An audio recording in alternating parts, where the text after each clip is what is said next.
ہم اس کو مانتے ہی نہیں عقیدتاً کہ اسلام اصل میں ہمارے ماوا و ملجا ہے.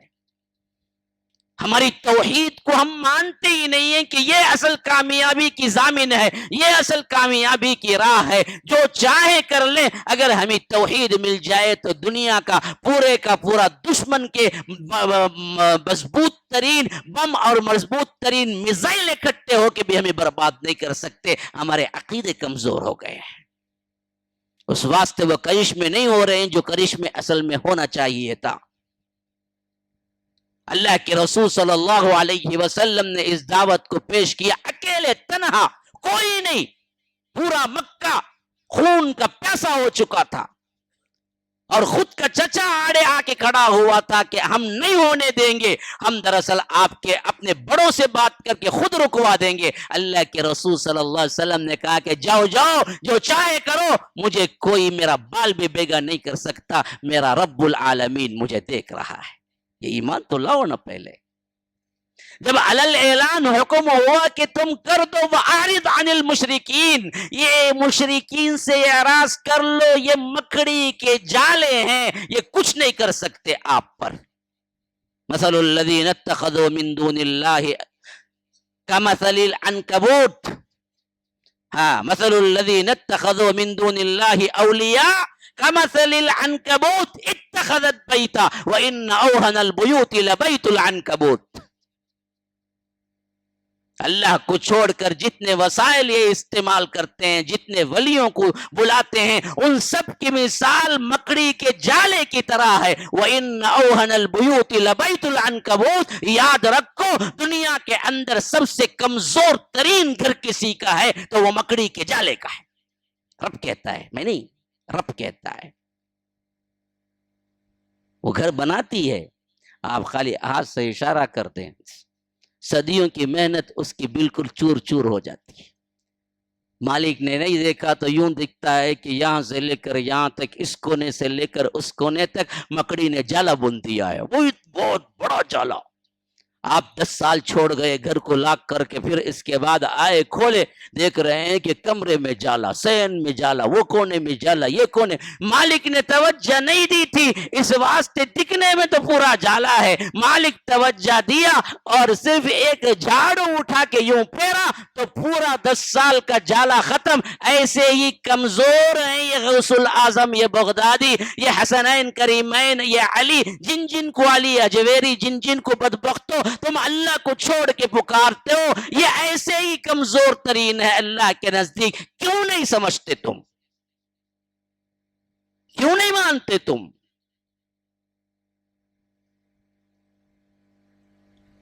کیا بہترین مثال دیا ہے رب نے. وَإِنَّ أَوْهَنَ الْبُيُوتِ لَبَيْتُ الْعَنْكَبُوتِ. اللہ تعالیٰ گویا کہ اپنا قرآن اپنا ہونے کی سب سے بڑی دلیل اس آیت میں رکھا ہے. یہ صرف رب ہی کہہ سکتا ہے جو مخلوقات کے بارے میں اتنا ایکوریٹ اور مینوٹ جانتا ہو کہ کون کیسا ہے. وَإِنَّ أَوْهَنَ الْبُيُوتِ لَبَيْتُ الْعَنْكَبُوتِ، کہ یہ جو عنکبوت ہے، یہ مکڑی ہے جو جالا بنتی ہے، یہ سب سے کمزور ترین گھر ہے.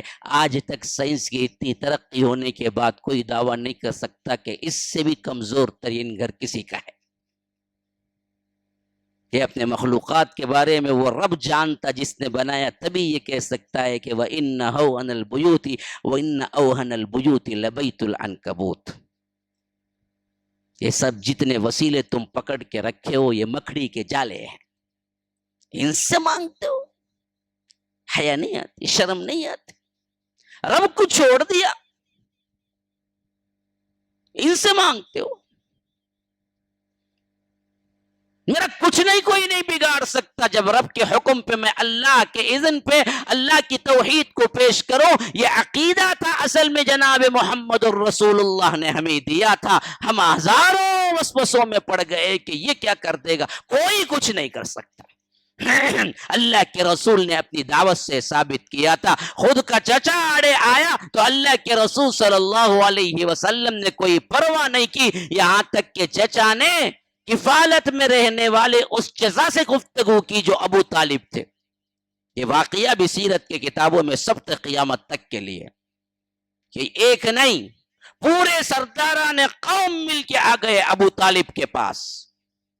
اور بیٹھ گئے ہم نہیں جائیں گے جب تک کہ آپ اپنے بھتیجے کو بلا کے نہ کہیں کہ دیکھو تم نے یہ کام چھوڑنا ہے، اس کے عوض تم جو مانگتے ہو ہم دیتے ہیں، یا نہیں تو یاد رکھو پھر تو قتل کے لیے تیار ہو جاؤ۔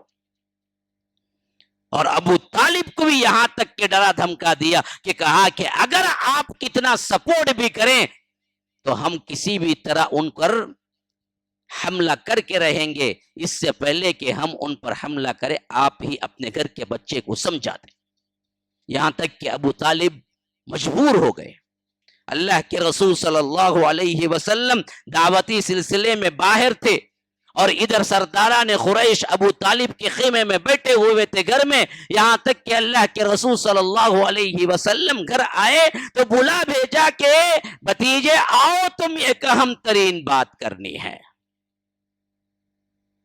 اللہ کے رسول صلی اللہ علیہ وسلم اپنے چچا ابو طالب کے پاس پہنچے، دیکھا تو عتبہ بیٹھا ہوا ہے، شیبہ بیٹھا ہوا ہے، ربیعہ بیٹھا ہوا ہے، سرداران قریش بیٹھے ہوئے ہیں، ابو لہب بیٹھا ہوا ہے، ابو جہل بیٹھا ہوا، بڑے بڑے سردار سب کے سب بیٹھے ہوئے ہیں ابو طالب کے پاس۔ پوچھا ابو طالب سے، چچا جان کس مقصد کے تحت بلایا ہے؟ انہوں نے کہا کہ بیٹا یہ قوم کے سردار آ کے بیٹھے ہوئے ہیں، تم سمجھتے ہو یہ سب کے سب بڑے لوگ ہیں اور میرا جسم کمزور ہو چکا ہے، میری ہڈیاں بوسیدہ ہو گئی، اب مجھ میں طاقت نہیں ہے کہ تمہاری سپورٹ کر سکوں یا تمہاری حفاظت کر سکوں۔ اتنے سال کرتا رہا، 8 سال کی عمر میں دادا فوت ہوئے، 8 سال سے لے کر 40 سال نبوت ملی، 40 پر 5 سال کا عرصہ گزرا، جبکہ حضرت ابو طالب بلائے تو تقریباً 45 سال میں تمہارے لیے جیتا رہا، لیکن اب میری ہڈیوں میں بھی طاقت نہیں ہے۔ اور یہ پورے سردار مل کے بیٹھے ہیں کہ تمہیں قتل کرنے کے لیے کہہ رہے ہیں کہ اگر تم دعوت روک دو تو ہم تمہیں چھوڑ دیں گے، یا نہیں تو اس دعوت کے ذریعے تمہیں کچھ چاہیے تو وہ بھی دے دیں گے، اگر وہ بھی نہیں یہ بھی نہیں تو پھر تو کیا ہے ہم انہیں قتل کر کے چھوڑیں گے، میرے پاس حفاظت کا کوئی سامان نہیں ہے، مجھ بوڑھے پر تو کم از کم رحم کر دو اور اس دعوت کو چھوڑ دو۔ یہ ایموشنل بلیک میلنگ ہے، اس میں انسانوں کا کھڑنا بہت ناممکن ہوتا ہے۔ ہاں، جب باپ خود آڑے آ کے پاؤں پہ پڑتا ہے کہ بیٹا توحید کو چھوڑ دو، تمہاری وجہ سے میرے اپنے بھائی چچا تایا کٹ چکے ہیں، اللہ کے لیے تو بندہ ڈگمگا جاتا ہے۔ توحید کے لیے جب ماں آ کے بولتی ہے کہ بیٹا میں نے تجھے کیا ہے بچپن سے پالا، تیری غلاظت کو صاف کیا اور تجھے بڑا بنایا اس واسطے کہ تو میرا سپورٹر بنے گا، آج تو گالیاں دے کر، تو الگ جا کر، تو توحید کو مان کر ہم سب کو ذلیل کر دیا، میرے لیے بیٹا درگاہ کو آنا شروع کر دے، تو پھر بچہ کیا ہے مغلوب ہو جاتا ہے۔ یہ ایموشنل بلیک میلنگ اچھوں کو اندر سے تھرا کے رکھ دیتی ہے۔ دوسروں سے تو لڑ سکتا ہے، اپنوں سے نہیں لڑ سکتا بندہ، لیکن اس وقت قائم رہنا یہ بہت بڑی بات ہے۔ حضرت سعد نوجوانی میں اسلام لائے، پتہ ہے آپ کو؟ اور وہ سعد کون سعد ہیں پتہ ہے؟ اللہ کے رسول کے ماموں ہیں۔ اللہ کے رسول نے فرمایا کہ ایسا ماموں کسی کو نہیں ملا جو مجھے ملا ہے۔ ہاں، اور اپنے زبان مبارک سے دنیا کے اندر جنت کی بشارت دی کہ سعد جنت میں ہے، سعد ابن ابی وقاص عشرۃ المبشرہ میں ہے۔ ان کی واحد پونجی ماں تھی، نوجوان بیٹھے ہوئے ہیں، ہاں میری بہنیں میری بیٹیاں بیٹھی ہوئی بھی ہوں گی، اس واسطے میں کہہ رہا ہوں کہ یہ ایموشنل بلیک میلنگ میں کبھی نہ آنا۔ ان کی واحد پونجی ماں تھی، کہتے ہیں کہ اتنی محبت ماں سے کرتا تھا، دنیا میں کسی شے سے نہیں کرتا تھا، اور ماں بھی مجھ سے اتنی محبت کرتی تھی کہ میں نہیں سمجھتا کہ کوئی ماں اتنی اپنے بیٹے سے محبت کری ہوگی کبھی دنیا میں۔ لیکن جیسے ہی معلوم ہوا توحید اللہ کے رسول کی آواز کانوں میں پڑی کہ ایک اللہ ہے، اس کے علاوہ کوئی معبود نہیں، اور یہ سر کا جھکانا کسی کے لیے جائز نہیں، اللہ ایک کو عبادت کے لائق سمجھو، تو ان کے دل نے گواہی دی تو یہ توحید تو میرے اندر پہلے سے موجود تھی، اور انہوں نے اس آواز پہ لبیک کہا، اسلام قبول کر لیا۔ دوسرے دن دیکھا تو ماں دھوپ میں بیٹھی ہوئی ہے، چلچلاتی مکے کی دھوپ، اندر سے تھرا گئے، دل درد سے کانپ اٹھا، بھاگتے دوڑتے گئے اور کہا کہ امی کیوں؟ کہا کہ بیٹے میں معلوم کر لیا کہ تو سابئی بن چکا ہے، تو سبائی تو کیا ہے، مذہب تبدیل کر لیا، تو سابئی ہے، جب تک تو ریٹرن نہیں آئے گا اپنے مذہب میں دھوپ سے نہیں آؤں گی نکل کے۔ کیونکہ ماں کو بڑا مان تھا، ماں کو اپنے بیٹے پر بڑا مان تھا کہ میرا بیٹا میری تکلیف دیکھ کے خاموش نہیں بیٹھے گا، میں اس سے اتنی محبت کرتی ہوں، وہ مجھ سے اتنا محبت کرتا ہے کہ میرا دھوپ میں بیٹھنا اسے پگھلا دے گا، اور وہ ایک لمحے کے اندر واپس پھر شرک میں آ جائے گا۔ لیکن ان کو پتہ نہیں تھا کہ توحید کیا چیز ہوتی ہے، جب ایک مرتبہ دلوں میں داخل ہوتی ہے تو پھر پہاڑ بھی ٹل جا سکتے ہیں، لیکن وہ توحید والا بندہ ٹلتا نہیں ہے۔ توحید کی عظمتوں کو دیکھنا ہو تو صحابہ کو دیکھو، سلام ہے میرا ان کی زندگیوں پر۔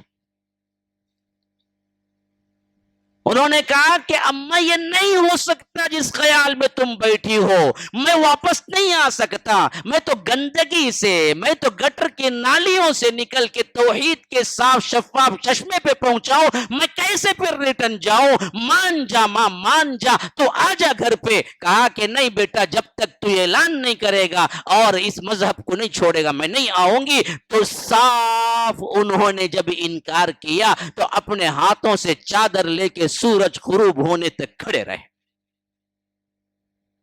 ماں سے محبت و خدمت یوں تھی۔ آج کا کون جو نعرے لگانے والا ہے ماں کی خدمت کا، ثابت کر دے کہ کوئی صبح سے لے کر غروب آفتاب تک اپنی ماں کے سر پہ چادر لے کے کوئی کھڑا ہونے کی ہمت رکھتا ہے؟ ایسی محبت تھی سعد بن ابی وقاص کو اپنی ماں سے۔ شام گزری کبھی بھی ماں نہ آئی، دوسرے دن کا مرحلہ بھی ایسے ہی تھا، 3 دن اپنے ماں کے سر پہ چادر تان کے رکھی، لیکن جب دیکھا کہ ان کی امید بڑھتی جا رہی ہے، یہ سوچ رہے ہیں کہ ایک نہ ایک دن میں پلٹ کے آ جاؤں گا، تو تب جا کے کہا کہ یا اماں لو کانت لکی مئت نفس فخرجت نفسا نفسا، اگر تجھے اللہ 100 جانیں دے دے اور تو دھوپ میں بیٹھی ایک ایک جان ایک ایک جان ایک ایک جان ایک ایک جان گواتی رہے، 100 مرتبہ مرے زندہ ہو، تب بھی میں پلٹ کے نہیں آؤں گا تیرے مذہب میں۔ ان کانت لکی مئت نفس فخرجت نفسا نفسا، ایک ایک جان نکل جائے تیری 100 مرتبہ۔ وَإِن شِئْتِ فَكُلِي وَإِن شِئْتِ فَلَا تَأْكُلِي، اگر اب چاہے تو تو کھا، سائے میں آ جا، چاہے تو نہ کھا، یہیں بیٹھ جا، لیکن تیرا بیٹا وہ نہیں ہے جو شرک میں تھا، شرک میں تھا تو تیرا بیٹا کمزور تھا، توحید میں آیا ہوں اب میں کمزور نہیں ہوں، تو کچھ بھی کر لے میں پلٹ کے آنے والا نہیں۔ یہ ہے توحید، یہ ہے ایمان۔ تو اللہ کے رسول صلی اللہ علیہ وسلم سے حضرت ابو طالب نے کہا کہ دیکھو یہ پوری قوم بیٹھی ہوئی ہے تمہارے سامنے، اور میرے پاس اتنی طاقت نہیں ہے کہ ان سے لڑ سکوں، اب تک میں تمہیں سپورٹ کرتا رہا، اب میری ہڈیاں بھی بوسیدہ ہو گئی، مجھ پہ تو رحم کرو کم از کم۔ اللہ کے رسول صلی اللہ علیہ وسلم نے ایک نظر ان سرداروں کو دیکھا اور کہا کہ اچھا، تو ابو طالب سے کہا کہ چچا جان اگر آپ سپورٹ نہ کرتے ہیں تو کوئی مسئلہ نہیں ہے، میرا اللہ مجھے کافی ہے، لیکن ان سے کہہ دیجئے یہ تو دیکھ رہے ہیں نا سورج اوپر جو چمکتا ہوا، یہ تو زمین کی بات کر رہے ہیں، میں تو کہہ رہا ہوں جو ان کے بس میں ہے وہ بات کر رہے ہیں یہ لوگ کہ اگر یہ مال چاہتا ہے تو ہم مال دے دیں گے، اگر یہ خوبصورت عورت چاہتا ہے تو ہم پورے عرب کی خوبصورت عورت سے نکاح کر دیں گے، اگر یہ سرداری چاہتا ہے تو ہم پورے عرب کے سرداری دے دیں گے، اگر یہ مالدار بننا چاہتا ہے تو ہم سب مال جمع کر کے اسے مالدار بنا دیں گے۔ یہ تو دنیا کی زمین کی باتیں کرتے ہیں۔ ان سے کہو چچا جان یہ سورج جو دیکھتے ہیں اس کو توڑ کے لا کے میرے ایک ہاتھ پر، اور یہ چاند جو دیکھتے ہیں اس کو توڑ کے لا کے میرے ایک ہاتھ پر، ایک ہاتھ میں سورج رکھ دیں ایک ہاتھ میں چاند رکھ دیں، پھر تو آپ کہیں کہ مجھے اس دعوت سے رک جاؤ تو میں رک نہیں سکتا یہاں تک کہ اللہ مجھے غالب کر دے یا اسی راہ میں شہید ہو جاؤں۔ یہ مانے یا نہ مانے، آپ سپورٹ کریں یا نہ سپورٹ کریں۔ کون کہہ رہے ہیں؟ جناب محمد الرسول اللہ صلی اللہ علیہ وسلم کہتے ہیں جن کے نام پہ آپ بریانی بنا بنا کے، مندی بنا بنا کے میلاد میں کھاتے ہیں۔ کبھی تم نے یہ کام بھی کیا؟ اپنے چچا کی پرواہ نہ کی، اپنے سرداروں کی پرواہ نہ کی، کہا کہ ایک ہاتھ میں چاند ایک ہاتھ میں سورج میں رکھ دیں آپ، پھر کہیں تو یاد رکھو میں رکنے والا نہیں ہوں اس توحید کی دعوت میں، الا کہ اللہ تعالیٰ مجھ پہ غالب کر دے یا نہیں تو اسی راہ میں میں شہید ہو جاؤں۔ تو اتنا روئے ابو طالب، اتنا روئے، کہا کہ بیٹا میں نہیں چاہتا تھا کہ تجھے تکلیف دوں، لیکن آج تیری بات سے اندازہ ہو گیا کہ تو اپنے دعوت میں کتنا پختہ ہے۔ جا، میری لاش پر کے گزر کے جانے کے بعد ہی یہ لوگ تجھ سے کچھ کر سکیں گے، میرے جیتے جی تجھے ہاتھ نہیں لگا سکیں گے، میں مرتے دم تک تیری سپورٹ کرتا رہوں گا۔ حالانکہ انہوں نے اسلام نے قبول کیا تھا، لیکن ظاہری محبت تھی، جو قبائلی محبت ہوتی ہے، تھوڑا پانی تھی، جو قبائلی محبت ہوتی ہے وہ محبت تھی۔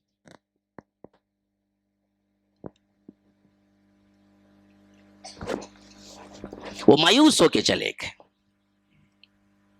اور اللہ کے رسول صلی اللہ علیہ وسلم اپنے کام میں منہمک ہو گئے، کوئی دوسرا کوئی کام نہیں، کوئی کاز نہیں، کوئی مقصد نہیں۔ دھیرے دھیرے دعوت بڑھنے لگی۔ یہ صاف شفاف ایسی دعوت ہے کہ اس کے لیے کوئی بڑی ڈگریاں لے کے آئے تو بات سمجھ آئے گی، ایسی کوئی بات نہیں ہے۔ عرب کا بدو ہو، گوار ہو، گاؤں والا ہو، اس کو بھی یہ بات صاف نظر آتی ہے کہ یہ کائنات ایک ہے، اس کا پیدا کرنے والا ایک ہے۔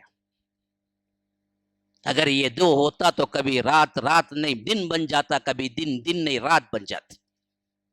یہ الٹ پھیر، رات دن کا آنا، یہ سورج کا نکلنا، یہ چاند کا نکلنا، یہ ہوائیں، یہ فضائیں، یہ پہاڑ، یہ ندیاں، یہ بہتے ہوئے شور، یہ بکریاں اور ان کے ریوڑ، یہ اونٹ، یہ صحرا، یہ سب پکار پکار کے گواہی دے رہے ہیں کہ ہم کو خالق ایک ہے، ہم کو پیدا کرنے والا ایک ہے، ہمارے لیے ایک ہی ہے جو پوری کائنات کے نظام کو چلا رہا ہے۔ لو کان فیہما آلہۃ الا اللہ لفسدتا، اگر یہ دو ہوتے تو پھر تو کائنات کا نظام درہم برہم ہو جاتا۔ کیوں نہیں غور کرتے ہو تم؟ ایک بس کے دو ڈرائیور نہیں ہو سکتے، ایک گھر کے دو بڑے نہیں ہو سکتے، ایک کمپنی کے دو ایک عہدے کے مینیجر نہیں ہو سکتے، کہیں بھی نظام نہیں ہے تو پھر کیسے سمجھتے ہو کہ اتنا بڑا کائنات کا نظام، اس میں کئی الہ اپنا تصرف کر رہے ہیں؟ اگر کئیوں کا اختیار ہوتا تو کوئی کہتا بارش میں برساؤں گا، کوئی کہتا کہ نہیں دھوپ پڑنا ہے، کوئی کہتا کہ نہیں دھوپ بھی نہیں بارش بھی نہیں، تو پھر نظام درہم برہم ہو کے رہ جاتا۔ یہ کیوں نہیں سوچتے ہو اتنی آسان مثال کو؟ اللہ تعالیٰ بار بار یہ مثالیں دیتا ہے۔ وَهُوَ الَّذِي خَلَقَ السَّمَاوَاتِ وَالْأَرْضَ فِي سِتَّةِ أَيَّامٍ ثُمَّ اسْتَوَى عَلَى الْعَرْشِ يُغْشِي اللَّيْلَ النَّهَارَ يَطْلُبُهُ حَثِيثًا وَالشَّمْسَ وَالْقَمَرَ وَالنُّجُومَ مُسَخَّرَاتٌ بِأَمْرِهِ أَلَا لَهُ الْخَلْقُ وَالْأَمْرُ۔ کیوں نہیں دیکھتے ہو یہ آسمان اور زمین کی الٹ پھیر کو، یہ رات اور دن کے آنے جانے کو، یہ مخلوقات کو؟ أَفَمَن يَخْلُقُ كَمَن لَّا يَخْلُقُ، جن کو تم پکارتے ہو انہوں نے بھی کچھ پیدا کیا ہے جیسے میں پیدا کیا ہوں۔ ام جعلوا للہ شرکاء خلقوا کخلقہ فتشابہ الخلق علیہم قل اللہ خالق کل شیء وہو الواحد القہار۔ تمہیں کیا ہو گیا ہے؟ تمہارے گھٹیا اور سوچ اور تمہارے دماغ سٹیا گئے ہیں بدبختو، کہ ہم جعلوا للہ شرکاء خلقی فتشابہ الخلق علیہم، کہ تمہارے شرکا جن کو تم پکارتے ہو، کیا انہوں نے کائنات میں کوئی چیز پیدا کی ہے اور میں بھی پیدا کیا، اس واسطے دو پیدا کرنے والوں کے درمیان تمہیں متشابہ ہو گیا؟ کہو قل اللہ خالق کل شیء، تمام چیزوں کو پیدا کرنے والا صرف ایک ہے، وہ الواحد القہار، وہ اکیلا بھی ہے اور بڑی قہاریت کے ساتھ بھی ہے۔ اس کا غصہ جب پکڑنے پہ آتا ہے، وَكَذَلِكَ أَخْذُ رَبِّكَ إِذَا أَخَذَ الْقُرَى وَهِيَ ظَالِمَةٌ إِنَّ أَخْذَهُ أَلِيمٌ شَدِيدٌ، اس کا پکڑنا بڑا زبردست دردناک ہے جب وہ پکڑتا ہے۔ قرآن میں آیتیں بکھری پڑی ہیں، احادیث بکھرے پڑے ہیں توحید کے مضمون سے۔ کون سی آیت، کون سے پارے، کون سے سورے، کون سے صفحے میں توحید کا ذکر نہیں ہے میرے بھائیوں؟ لیکن ہم پڑھتے نہیں ہیں۔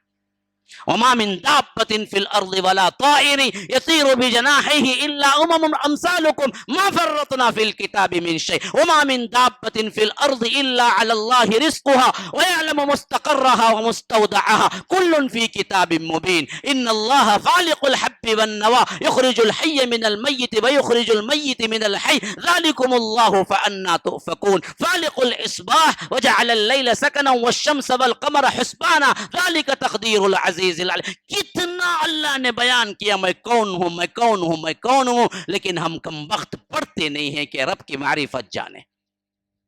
یہی وہ آیتیں تھی جو مشرکین مکہ پہ تھپیڑوں کی طرح پڑھتی تھی،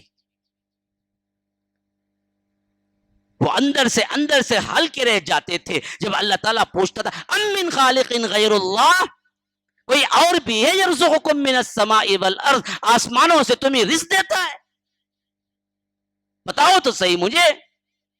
وَيَعْبُدُونَ مِن دُونِ اللَّهِ مَا لَا يَضُرُّهُمْ وَلَا يَنفَعُهُمْ وَيَقُولُونَ هَؤُلَاءِ شُفَعَاؤُنَا عِندَ اللَّهِ، جو لوگ اللہ کو چھوڑ کر دوسروں کو ولی بناتے ہیں، پکارتے ہیں، ان سے جب کہا جاتا ہے یہ کون ہے معبود، کیوں پکارتے ہو، تو وہ کہتے ہیں یہ تو ہمارے پاس اللہ کے سفارشی ہیں، یہ ہم اللہ کے سوا دوسروں کو نہیں پکارتے، بلکہ صرف یہ پکارتے ہیں کہ اللہ کے پاس ہمیں کر کے چھوڑیں گے۔ تو اللہ کہتا ہے قُلْ أَتُنَبِّئُونَ اللَّهَ بِمَا لَا يَعْلَمُ فِي السَّمَاوَاتِ وَلَا فِي الْأَرْضِ، تم اللہ کو اس بات کی خبر دیتے ہو جو اللہ تعالیٰ آسمان و زمین میں نہیں جانتا۔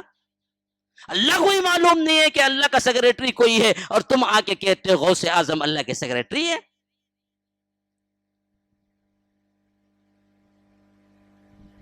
ساتن پوچھتا ہے قُلْ أَتُنَبِّئُونَ اللَّهَ، ارے بختو کہاں تمہاری عقل کہاں چلی گئی ہے؟ کہاں شہر میں تم جا کے گم ہو گئے ہو؟ کون سا جادو تم پہ چڑھ گیا ہے؟ مَن يَرْزُقُكُم مِّنَ السَّمَاءِ وَالْأَرْضِ أَمَّن يَمْلِكُ السَّمْعَ وَالْأَبْصَارَ وَمَن يُخْرِجُ الْحَيَّ مِنَ الْمَيِّتِ وَيُخْرِجُ الْمَيِّتَ مِنَ الْحَيِّ وَمَن يُدَبِّرُ الْأَمْرَ فَسَيَقُولُونَ اللَّهُ قُلْ أَفَلَا تَتَّقُونَ۔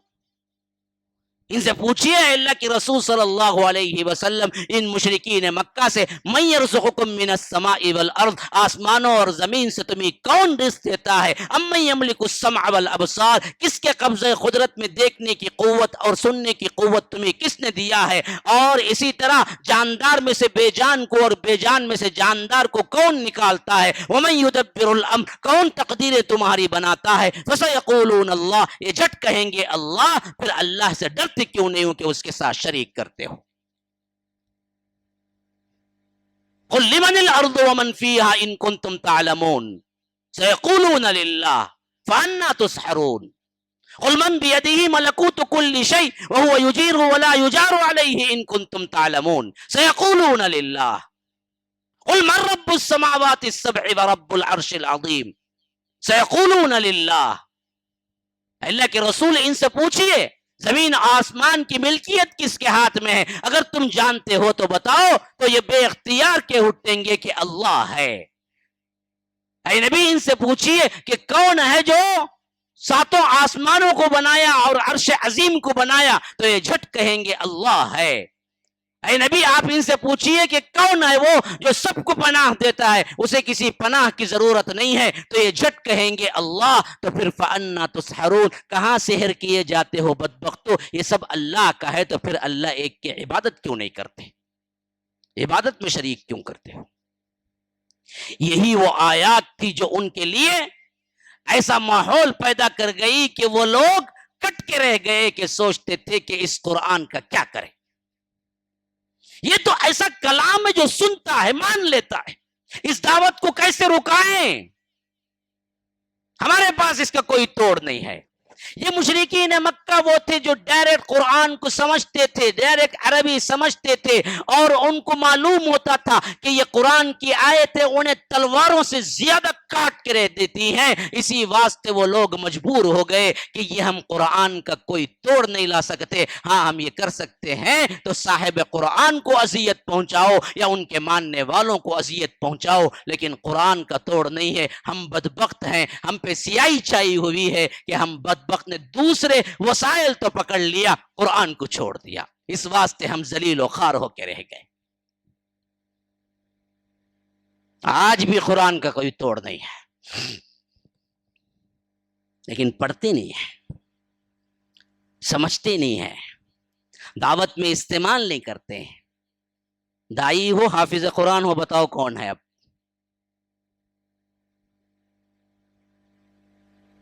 آتا ہی نہیں ہے پڑھنے، ترجمے لے کے دعوت کر رہے ہیں، کیا تاثیر ہوگی اس سے؟ ہم نے قرآن سے لیا ہی نہیں مضمون، ہمارے پاس ہے ہی نہیں وہ اصل تو قرآن تھا جو ان کو عاجز کر دیا۔ جب یہ عاجز ہو گئے تو ایک مرحلہ ہوتا ہے، بندہ عاجز ہو گیا تو سرینڈر ہو گیا، دوسرا ہوتا ہے کہ بندہ عاجز ہو گیا، اکڑ گیا، ضد میں آ گیا۔ اب ان کے ساتھ مسئلہ وہی ہوا، یہ بالکل قرآن کے نزدیک عاجز ہو گئے، کچھ نہیں کر سکتے تھے، ایسی آیات اترتی تھی دل کی دنیا بدل کے رکھ دیتی تھی۔ ظالم سے ظالم انسان اللہ تبارک و تعالیٰ کا ایسا تقوی اختیار کرتا جس کا یہ سوچ بھی نہیں سکتے، تو اس کے لیے انہوں نے توڑ کچھ نہیں بنا سکتے تھے، تو انہوں نے کیا کیا؟ ذلیل ہونا پسند نہ کیا، بدبختوں نے سرنڈر نہیں کیا۔ کیوں؟ وہ سب کے سب عرب تھے جو اپنے آپ کو سردار کہتے تھے، عجم کو گونگا کہتے تھے، تو وہ سرنڈر ہونا نہیں مانتے تھے، تو انہوں نے ضد پکڑ لی۔ یہ ضدم زدہ اللہ کے رسول صلی اللہ علیہ وسلم کے ساتھ کرنے لگے، لیکن اللہ کے رسول صلی اللہ علیہ وسلم کے ساتھ اس وقت ان کا قبیلہ اور خاص طور پر ابو طالب تھے، تو وہ علل اعلان حملہ نہیں کر سکتے تھے، کیونکہ وہ قبائلی نظام تھا۔ اللہ کے رسول پہ ہاتھ اٹھانا گویا کہ پورے قبیلے پہ ہاتھ اٹھانے کے برابر ہو جاتا، پھر تو عرب میں بہت بڑی جنگ شروع ہو جاتی۔ تو اس واسطے انہوں نے گالی گلوچ تک کا رکھا، لیکن جو صحابہ آئے ان پر تو کوئی اختیار نہیں تھا، کیونکہ آئے بھی وہ لوگ جو بہت کمزور تھے معاشرے میں۔ اور یہ بھی اللہ کی سنت ہے کہ سب سے پہلے انقلاب کے لیے کام شروع کیا جائے تو وہ مالدار لوگ توجہ نہیں دیتے، غریب لوگ توجہ دیتے ہیں۔ ابھی مجلس میں کتنے مالدار ہیں جو ملٹی ملینر ہیں؟ کوئی ایک بھی نہیں ہے، یا تو متوسط درمیانی رہیں گے یا تو کیا ہے، غریب رہیں گے۔ یہ آتے ہیں بھاگ بھاگ کے سننے کے لیے، مالداروں کے پاس ہم لٹھو بن کے جانا پڑتا ہے، تھوڑا 5 منٹ ٹائم دیجیے، ہم سنا دیتے ہیں، پیسہ نکالنا نا، ہم تو لٹھو بننا پڑتا ہے۔ کوئی بھی دعوت ہو سب سے پہلے متوجہ ہونے والے غریب ہیں۔ ہاں اکا دکا ہوتے ہیں، جیسے حضرت عثمان متوجہ ہو گئے، وہ مالدار بھی تھے۔ ہاں اب صحابہ میں آپ دیکھ لیجئے، صہیب ہیں، خباب ہیں، یاسر ہیں، سمیہ ہیں، عمار ہیں۔ اب یہ تمام صحابہ جو تھے یہ پورے 4 نبوت کے بعد اسلام قبول کرنے والے وہ لوگ تھے جب اللہ کے رسول اعلان کر چکے تھے کہ میں اللہ کا رسول ہوں۔ اب صحابہ پر جو کچھ بھی بیتا وہ بیتا، میرے پاس سکت نہیں ہے کہ میں الفاظ میں بیان کر سکوں اور اپنے جذبات کو قابو میں بھی رکھ سکوں۔ یا تو بولوں گا تو رو پڑوں گا، پھر بولنا مشکل ہو جائے گا مجھے، کیونکہ جو حیثیتیں ان کی ہم سنتے ہیں دیکھتے ہیں، یہ تو کوئی پاکے زندہ بھی نہیں رہ سکتا. انہوں نے تو اتنی مار کھائی، اتنی اذیتیں سہی کہ ہمیں تصور بھی نہیں ہوتا کہ پھر اس کے بعد کوئی جی بھی سکتا ہے، لیکن انہوں نے ثابت کیا کہ ایمان والا جی سکتا ہے. ان بدبختوں نے تمام تر آزمائشیں ان کے لیے اٹھا رکھی تھی، نت نئے عذاب دیے جاتے تھے. حضرت بلال کی ہسٹری پڑھ کے اٹھا لیجئے، کیا کچھ انہوں نے نہیں سہا. حضرت خباب کی ہسٹری اٹھا لیجئے، کیا کچھ انہوں نے نہیں سہا. جب حضرت عمر کے زمانے میں ایک مرتبہ چادر ہٹ گئی اور وہاں سے پیٹ نظر آئی تو حضرت عمر نے دیکھا کہ کوئی گوشت ہے ہی نہیں سوائے ہڈی کے ڈھانچے کے. کہا کہ خباب کیا ہے؟ کہا کہ امیر المومنین کیا کہوں، میرے اسلام لانے کا زمانہ وہ تھا جب ہم 6 تھے، ہاں میں 7واں تھا، 6 ہی میرے سے پہلے اسلام قبول کیے تھے، میں 7واں تھا. اور جب اسلام قبول کیا میرے آقا کو معلوم ہوا ام انمار کو عورت تھی، اتنے غصے میں آئی کہ اوباشوں کے حوالے گلے میں رسی ڈال کے دے دیا جیسے جانور کو گھسیٹا جاتا. ایسے یہ لوگ مکے کی تپتی ہوئی ریت میں مجھے گھسیٹتے، اور یہاں تک کہ جب وہ خود تھک جاتے تو مجھے ریت پہ لٹا کے گرم گرم اور انگارے پہ لٹا کے سل رکھ دیا جاتا پتھر کی، اور میرے لہو اور پیپ اور خون گرتے گرتے گرتے وہ آگ شام تک ٹھنڈی ہوتی، اور رات میں لے جا کے مجھے کہیں بھوکا پیاسا کو کمرے میں بند کر دیتے. ایسا ایک دن نہیں چلا، کئی مہینے چلے، یہاں تک کہ صدیق اکبر آئے. انہوں نے کیا ہے کہیں جگہ سے اپنے مال، اپنی تجارتی جتنا پیسہ تھا وہ سب کچھ جمع کر کے ہم جیسے غلاموں کو آزاد کرنے پہ لگایا. تو اس حیثیت سے آزاد ہوئے. آج 20 سال گزر چکے ہیں لیکن ابھی تک یہ زخم برابر نہیں ہوا میرا. پورا گوشت تو مجھے وہیں جل چکا تھا. یہ ایک کا نہیں تھا، حضرت بلال کی بھی یہی حالت تھی. حضرت یاسر تو اتنا مارا بوڑھے ہونے کی وجہ سے شہید ہو گئے. حضرت سمیہ کو اتنا مارا کہ وہ بھی اسلام کی سب سے پہلی شہیدہ ہے. اسی ایمان اور توحید کے لیے مارا جی. اس توحید کو ہم باتیں کرتے ہوئے ٹھنڈے کیا ہیں بریانی اور مندی کھا رہے ہیں، اسی توحید کے لیے مارا. اور وہ بوڑھی عورت پہ عذر نہیں تھا. ٹھنڈے دل سے آپ بھی سوچیں نا جی، اس بوڑھی عورت پہ عذر نہیں تھا کیا وہ اللہ کے پاس کہہ نہیں سکتی تھی کہ اللہ میں نے توحید کو تو قبول کیا تھا، میں بوڑھی تھی، میں کیا کر سکتی تھی. اس واسطے میں نے کیا کیا، اپنے ایمان کو چھپا کے زندگی گزار لی تو وہ بچ جاتی نا، جانتے تو نہ جاتی. لیکن وہ بوڑھی عورت نے اس کے لیے راضی نہیں ہوئی، اپنے ایمان کو علل اعلان کہا، اپنے جسم کے ٹکڑے بنانے کے لیے راضی ہو گئی، لیکن انہوں نے کمپرومائز کرنے کے لیے اپنی زندگی کو نہیں کیا. اور آج ہماری عورتیں قربان جائیے کیا بولیں جی، اچھا بولیں یا برا، اللہ ہی حفاظت کرے. انہیں اپنے شوہروں سے شکایتیں کرتے، اپنے سسرال سے، اپنی ننند سے، اپنی جیٹھ سے آپ مقابلہ کرتے، فرصت نہیں ملتی تو کریں کیا دن. انہیں تو کہاں فکر ہے اس کی. شادی ہو گئی بچوں کی، بچے ہو گئے بچوں کے بچوں کی، بچوں کے بچے ہو گئے ان کے، اسی میں پوری زندگی لگا دیتے، بوڑھی ہو کے مر جاتی. کوئی کبھی فکر ہوئی نہیں کہ دین کا کام ہم نے کیا کیا ہے. ہماری عورتوں کا، ہمارے گھروں کا حال دیکھو نا جی. کہیں ایک سمیہ نظر آ جائے؟ میری زندگی میں تو ابھی تک کوئی نظر نہیں آئی جس نے توحید پہ مر مٹنے کی باتیں کی. قیامت تک کے لیے حضرت سمیہ رضی اللہ عنہا نے عورتوں کو پیغام دے کے گیا کہ دیکھو میں بوڑھی ہونے کے باوجود، بے آسرا ہونے کے باوجود، غلام خاندان سے ہونے کے باوجود ابو جہل کے سامنے نہیں جھکا، یہاں تک کہ وہ میرے ایمان کو ٹچ نہیں کر سکا. ہاں میرے جسم کے ٹکڑے اڑا دیے. لیکن میں جسم کے ٹکڑے ہونا قبول کیا لیکن میں نے توحید پہ کمپرومائز نہیں کیا.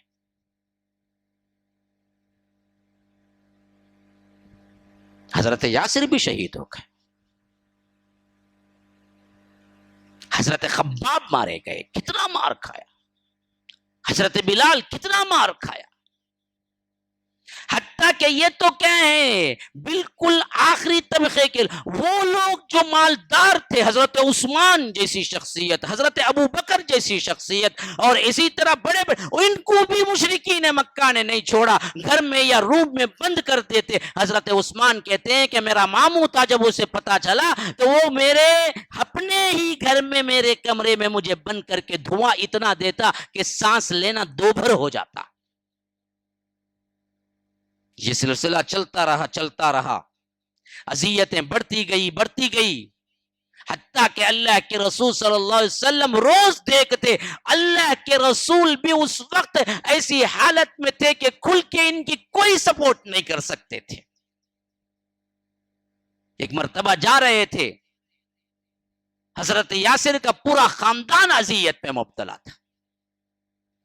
حضرت سمیہ کو باندھ کے مار رہے تھے, حضرت یاسر کو الٹا لٹکا کے مار رہے تھے, حضرت عمار کو کیا ہے بالکل کس کے باندھ کے انہیں کیا ہے تپتی ہوئی ریت پہ لٹا کے, پورا خاندان اس توحید کے لیے مار کھا رہا تھا. اللہ کے رسول صلی اللہ علیہ وسلم وہاں سے گزرے تو بے اختیار نکلا, اصبروا یا آل یاسر فَإِنَّ مَوْعِدَكُمُ الْجَنَّةُ, آل یاسر صبر کر لو, میں کچھ یہاں نہیں کر سکتا تمہاری مدد, یہاں صبر کر لو, اللہ تعالیٰ کے پاس تمہارے لیے جنت کا وعدہ کرتا ہوں.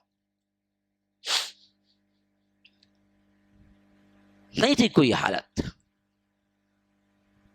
خود اللہ کے رسول صلی اللہ علیہ وسلم سے کھلواڑ تھا. ابن مسعود بیان کرتے میں کیا کر سکتا تھا, میں تو بکریاں چرانے والا ایک غلام تھا. جب میں دیکھتا تھا کہ اللہ کے رسول دعوت دے رہے ہیں اور پیچھے سے ابو جہل یا ابو لہب لگا گالیاں دے رہا ہے اور کہہ رہا ہے کہ یہ دیوانہ پاگل ہے, اس کی باتیں نہ سنو, اور اللہ کے رسول ایک ایک کو جا کے کہہ رہے ہیں کہ ایک اللہ کو مانو, لیکن میرے پاس اتنی سکت نہیں تھی کہ میں ابو جہل کا منہ نوچ لوں. میں خود بھی کیا ہے کمزور تھا, پورا اسلام ہی کمزور تھا. وہاں قربانی ہی قربانی تھی, رسول بھی قربانی دے رہے تھے, اصحاب رسول بھی قربانی دے رہے تھے, صحابیات رسول بھی قربانی دے رہی تھی, ارے بچیاں بھی قربانی دے رہی تھی. جی حضرت فاطمہ پورے 10 سال کی نہیں تھی جب اعلان نبوت ہوا, اور مکے میں جاتے کعبۃ اللہ پہ طواف کر کے 2 رکعت نفل نماز کے لیے کھڑتے تو لوگ مذاق اڑاتے. ایک مرتبہ حضرت فاطمہ کے آنکھوں کے سامنے ایسا ہوا کہ پوری مجلس جو بیٹھی ہوئی تھی وہ مذاق اڑاتے کہی کہ کون ہے فلاں گھر میں آج اونٹ ابھی ذبح ہوا ہے, اس کی اون کی اوجڑی, اس کی اون کی غلاظت, پیٹ کی انتڑیاں اور میدا وغیرہ سب پڑا ہوا ہے, کون ہے جب محمد سجدے میں جائے تو ان کے گردن پہ لے آ کے رکھ دے. قوم کا بدبخت ترین شخص اٹھا, عقبہ بن ابی معیط, اس نے کہا کہ میں ہوں, میں جا کے لے آتا ہوں, اور یہ جا کے لے آ کے کھڑا ہو گیا پیچھے کہ اللہ کے رسول کب سجدے میں جائیں تو کب وہ اونٹ کی اوجھڑی لے آ کے اللہ کے رسول کے سر مبارک پر رکھ دے. اللہ کے رسول کو پتا نہیں, یہ پیچھے کھڑا ہوا اور ہنسی سے لوٹ پوٹ ہو رہے تھے مشرکین مکہ, اور جیسے اللہ کے رسول گئے یہ لا کے اوجھڑی رکھ دیا. اتنا وزن اور بدبو, خون اور غلاظت اللہ کے رسول کے سر پہ, اور اللہ کے رسول سجدے میں اٹھا نہیں سک رہے تھے, اور یہ مذاق میں ہنسی مذاق سے ایک دوسرے پہ لوٹ پوٹ ہو رہے تھے. چھوٹی بچی فاطمہ گھر سے دیکھی, دوڑتی بھاگتی آئی, رو رہی تھی اور اپنے چھوٹے چھوٹے ہاتھوں سے وہ غلاظت ہٹا رہی تھی یہاں تک کہ اللہ کے رسول کو سر اٹھانے کا موقع ملا. پھر کہا کہ میری بچی رو مت, یہ اللہ تبارک و تعالی ہمیں ضرور غالب کرے گا. اپنی چھوٹی سی بچی کو چمٹا کے اللہ کے رسول صلی اللہ علیہ وسلم اپنے گھر لے آئے. یہ پوری اذیت کیوں ہو رہی ہے؟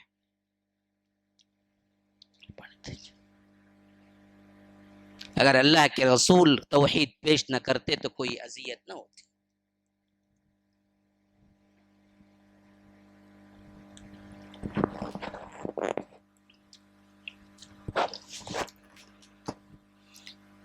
یہ سب اذیتیں لا الہ الا اللہ کے لیے ہو رہی ہے، اور ہم سمجھتے ہیں کہ کوئی مسئلہ ہی نہیں۔ یہ پریشانیاں، یہ تکلیفیں کیوں اٹھائے؟ وہ قوم جو پلکیں بچھاتی تھی کیوں اذیت دے رہی ہے، مرنے مارنے پہ تل رہی ہے؟ ایک لا الہ الا اللہ کی وجہ سے۔ اور ہم نے اس کو سمجھا ہی نہیں۔ نماز پڑھ رہے تھے اللہ کے رسول حرم میں،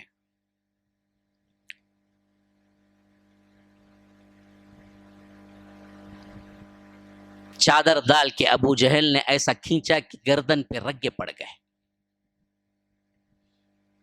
سانس رکتی ہوئی محسوس ہوئی۔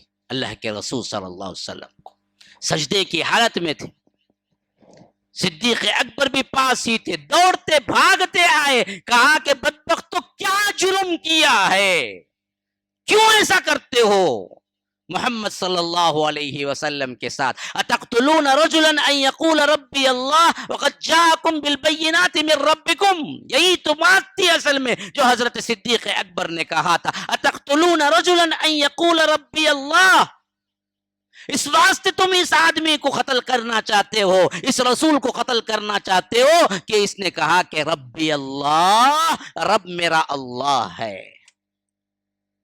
بس یہی جرم ہے، اس کے علاوہ کوئی جرم نہیں تھا رسول کا جس پر اذیتیں ہو رہی تھی۔ کسی کا مال نہیں کھایا، کسی کی عزت پہ حملہ نہیں کیا، کسی کی خیانت نہیں کی، کسی کو گالی نہیں دی، کسی سے کچھ مانگا بھی نہیں۔ ان اجری الا علی اللہ،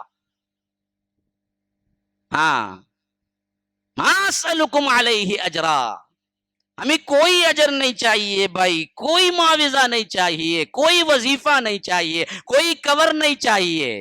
آج علماء بولتے بھی ہیں تو کور کے پیچھے بولتے ہیں، میں کیا کروں؟ کوئی غلط لے تو لے، میں کیا کروں؟ دوسرا بولنا تو سراسر ہر نبی نے یہی کہا کہ مجھے اجر نہیں چاہیے جی تم سے، ان اجری الا علی اللہ، میرا اجر تو میرے رب کے پاس ہے، اللہ کے لیے مان جاؤ، توحید کو قبول کر لو۔ بات تو صرف اتنی ہی تھی رسولوں کی،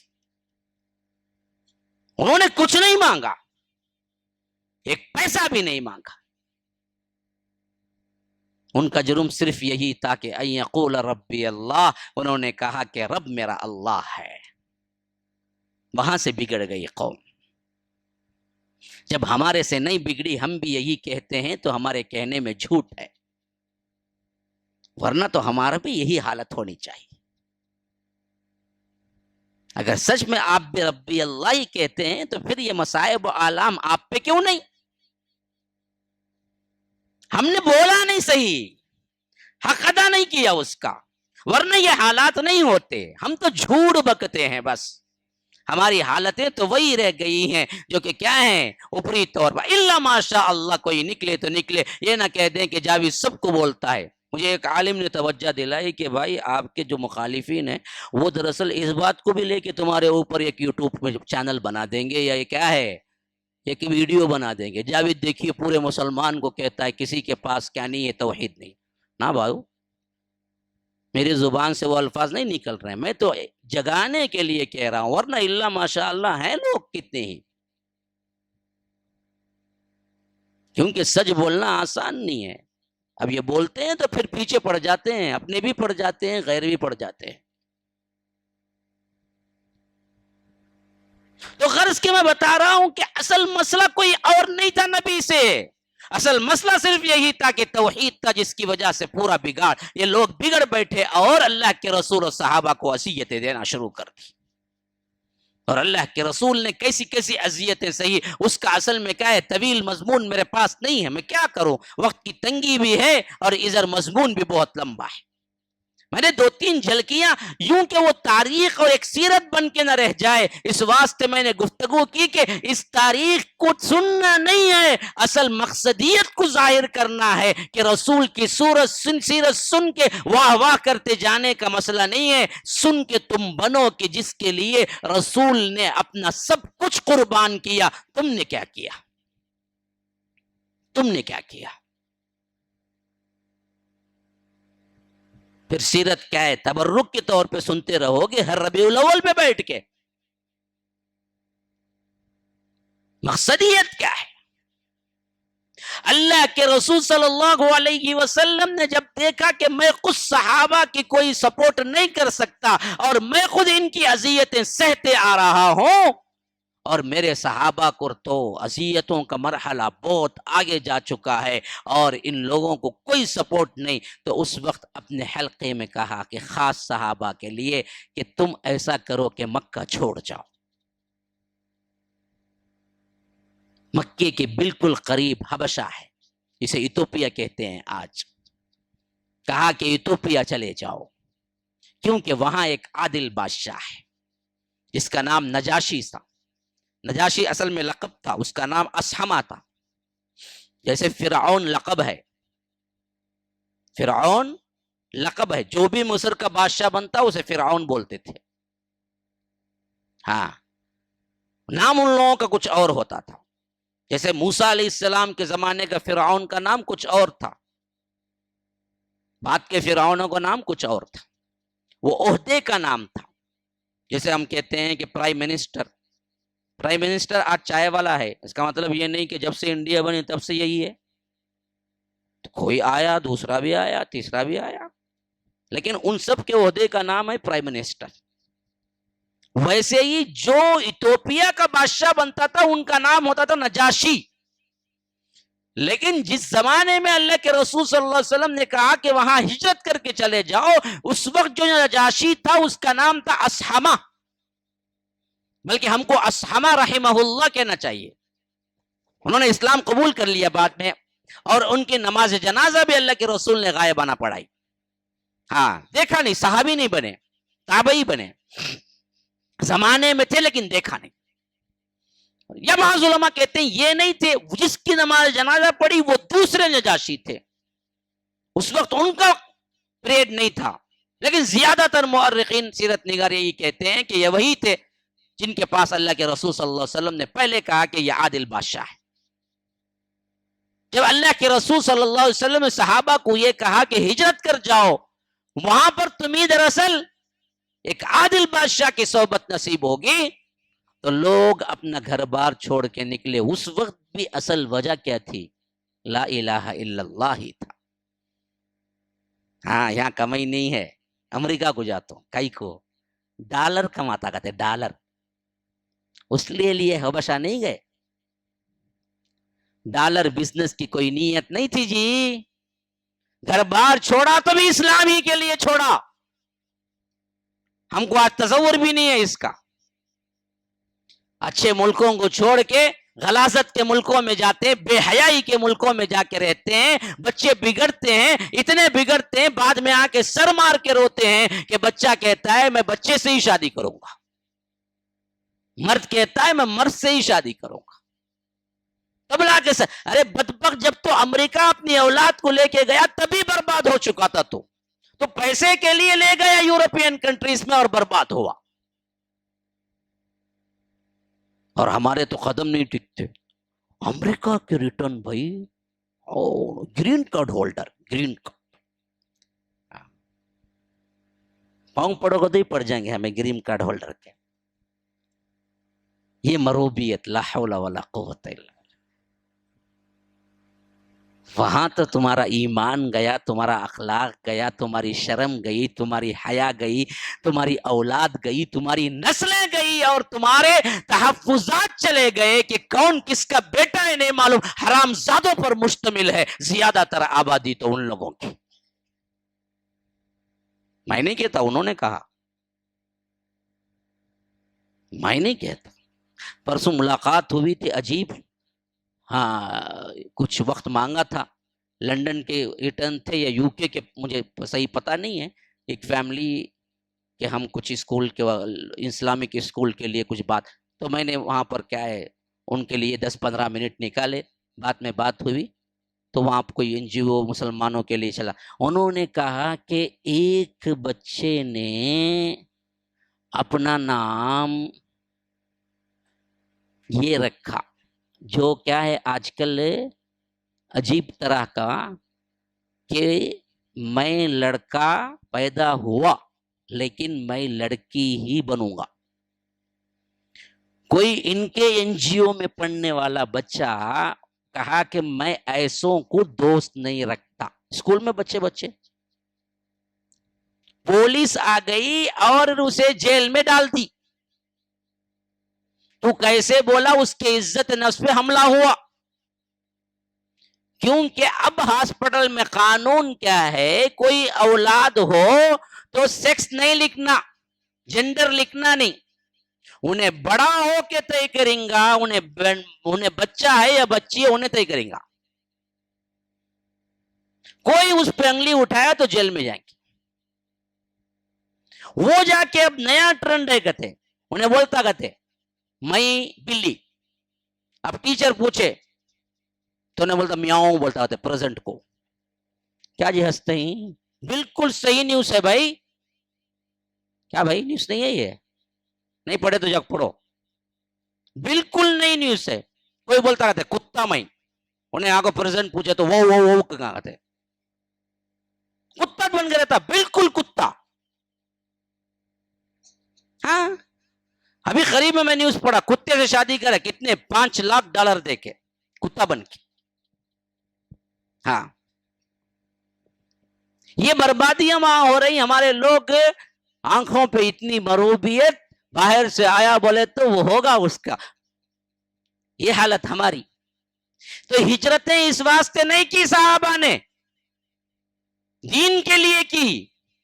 سب چھوڑا، کہا کہ جاؤ حبشہ. چلے گئے. پہلی مرتبہ جو گئے 5 نبوت کا زمانہ رجب کا مہینہ تھا. سیرت کے نوٹ کرنے والے کریں، سیکھنے والے سیکھیں اس سے.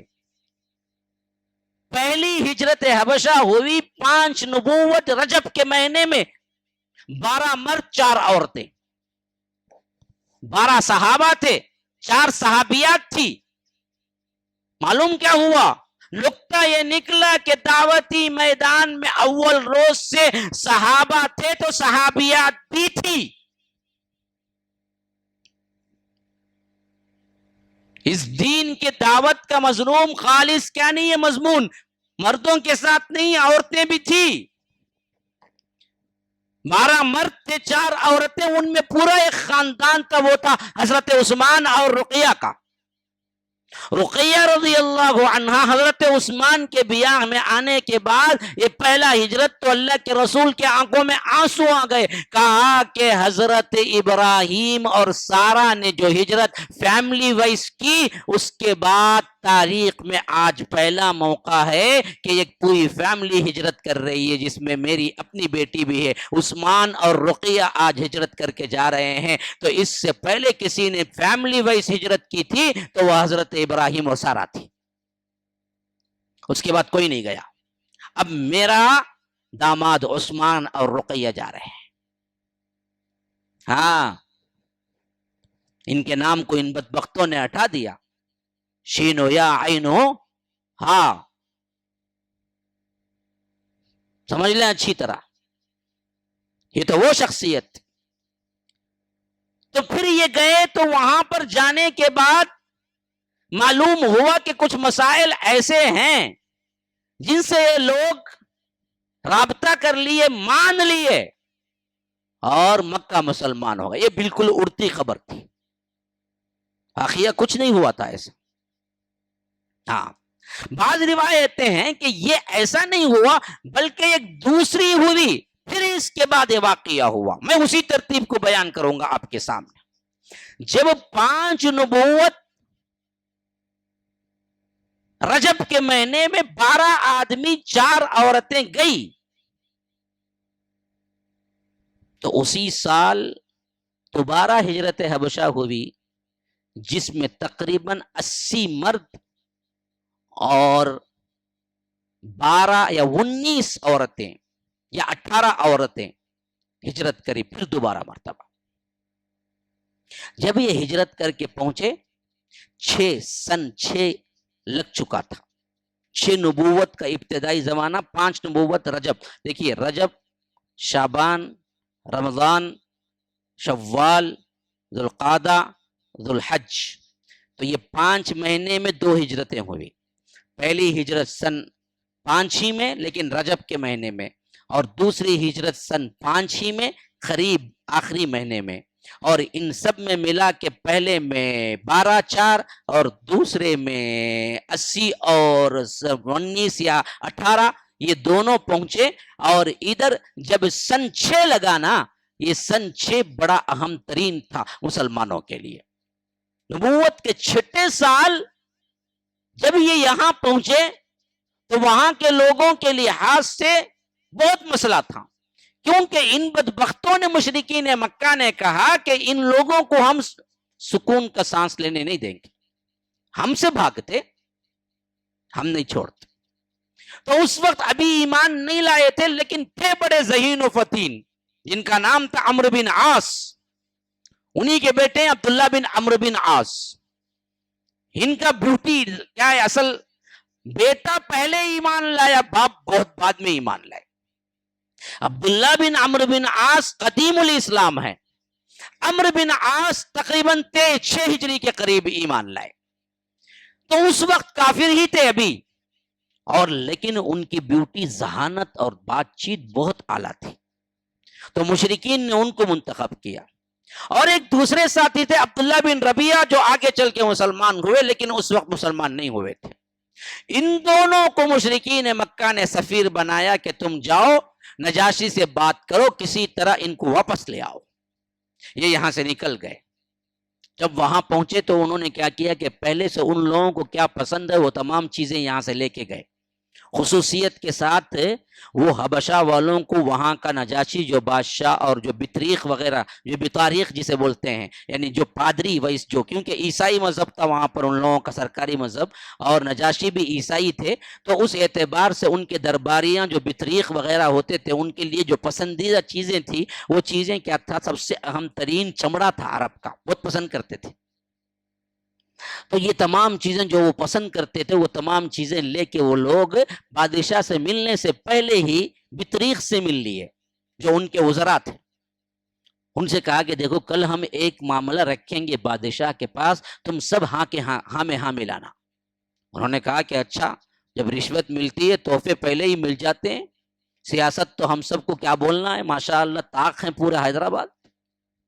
ہاں، تو وہ لوگ پہنچا دیے سب بطاریق کے پاس سب چیزیں، وہ خوش، کل جو بھی ہوگا فیصلہ، جو بھی بولیں گے یہ دونوں، ہم بولیں گے ہاں ہاں ہاں ہاں۔ اب یہ لوگ آگے دربار میں بیٹھے تو وہ پہلے سے مقدمے کے طور پر بات پہنچا چکے تھے کہ ہم اپنے خاص نوجوانوں کے سلسلے میں بات کرنے آئے۔ نجاشی جب سیٹ پہ بیٹھ چکا تو اس نے کہا کہ بلاؤ، اور عمرو بن عاص ایسی شخصیت تھی کہ پہلے سے دربار میں اور پہلے سے کیا ہے روابط تھے ان لوگوں سے۔ اس نے مسکرا کے کہا کہ اتنے مدت بعد آئے ہیں آپ؟ ہاں ہاں، کچھ کام تھا۔ گویا کہ نجاشی سے بھی تعلقات تھے، ہاں اس زمانے کے اعتبار سے گویا سفیر تھے۔ اچھی بات چیت شروع ہوئی، تحفے تحائف پیش ہوئے ماشاء اللہ سے۔ اب مدعے کی بات ہوئی کہ مسئلہ کیا ہے، تو انہوں نے کہا کہ بادشاہ ہمارے کچھ بیوقوف نوجوان، دیکھو یہ بیوقوف نوجوان لگتا کسے معلوم، جو واقعتاً کام کرتا، کام کرتے اور کوئی بولتا دیوانہ تو سمجھ جاؤ تم نے صحیح کام کیا۔ یہ توحید کے قدموں کے راہ میں، ان قدموں کی راہ میں خاص طور پر اس کی وہ راہ جو اصل ہے، توحید کو بے ببانگ دول پیش کرنا، پہلا لقب ملے گا دیوانہ ہوگا جی میں نے۔ کیا جی کچھ بھی سوچتا نہیں ہے، بی بچوں کا سوچتا نہیں ہے، معاش کا سوچتا نہیں ہے، لوگوں کیا بولیں گے سوچتا نہیں ہے، خالی توحید، دعوت دعوت، ان کے کیا کی ہوگا جی، اسے دیوانات بن گئے جی انہیں۔ وہ سمجھو لقب لگا تو پھر آپ صحیح ہے۔ یہ سب سے پہلا لقب صحابہ کو لگا۔ تو انہوں نے کہا کہ ہمارے کچھ دیوانے بچے نوجوان، اے بادشاہ ہمارا تو مذہب چھوڑے لیکن آپ کے مذہب میں بھی داخل نہیں ہوئے۔ یہ کیا تھا؟ آگ پوتیل، ہاں یہ جلتی پوتیل کا کام کرنا تھا۔ یہ ہمارے بھی ہوتے اندر کے باتاں، بولتا بولتا ایک چٹکلا ایسا چھوڑتا، جی میں اس واسطے نہیں بولتا جی میرا مخالف، انہیں تمہارا بھی مخالف جی میں سنا، اسے بولتے ہی انہیں پک جاتا، انہیں ہاں برابر بولا رہے انہیں۔ وہ یہ چیزاں بہت قدیم ہیں، یاد رکھو۔ انہوں نے کہا کہ بادشاہ انہوں نے ہمارا دین تو چھوڑا ہی چھوڑا، لیکن آپ کے دین میں بھی داخل نہیں ہوئے، عیسائیت میں بھی کوئی نیا دین ہے جس کو لے بیٹھے، اور ہم نے سمجھایا تو ان لوگوں نے کیا کیا، بھاگ کے یہاں آ گئے۔ بس ریکویسٹ یہ ہے کہ ان کو آپ واپس کر دیجئے، کیونکہ ان کے باپ چچا ماموں وغیرہ سب پریشان ہیں، گھر سے بچہ غائب ہو گیا تو پریشان ہوں گے، ہم لے جا کے ان کے گھر والوں کو سپرد کر دیں گے، بس اتنی سی بات ہے ہماری۔ لیکن اللہ کے رسول صلی اللہ علیہ وسلم پہلے ہی کہہ چکے تھے کہ یہ عادل بادشاہ ہے، اگر کوئی اور ہوتا تو ان کا جو معاملہ تھا، روابط تھے، اس حیثیت سے بات سنتا واپس کر دیتا، لیکن نجاشی نے کہا کہ نہیں، جو مخالف فریق جس پہ تم الزام لگاتے ہو اس سے بھی میں بات کروں گا، دونوں سے بات کر کے فیصلہ کروں گا، تم رکو یہیں پر۔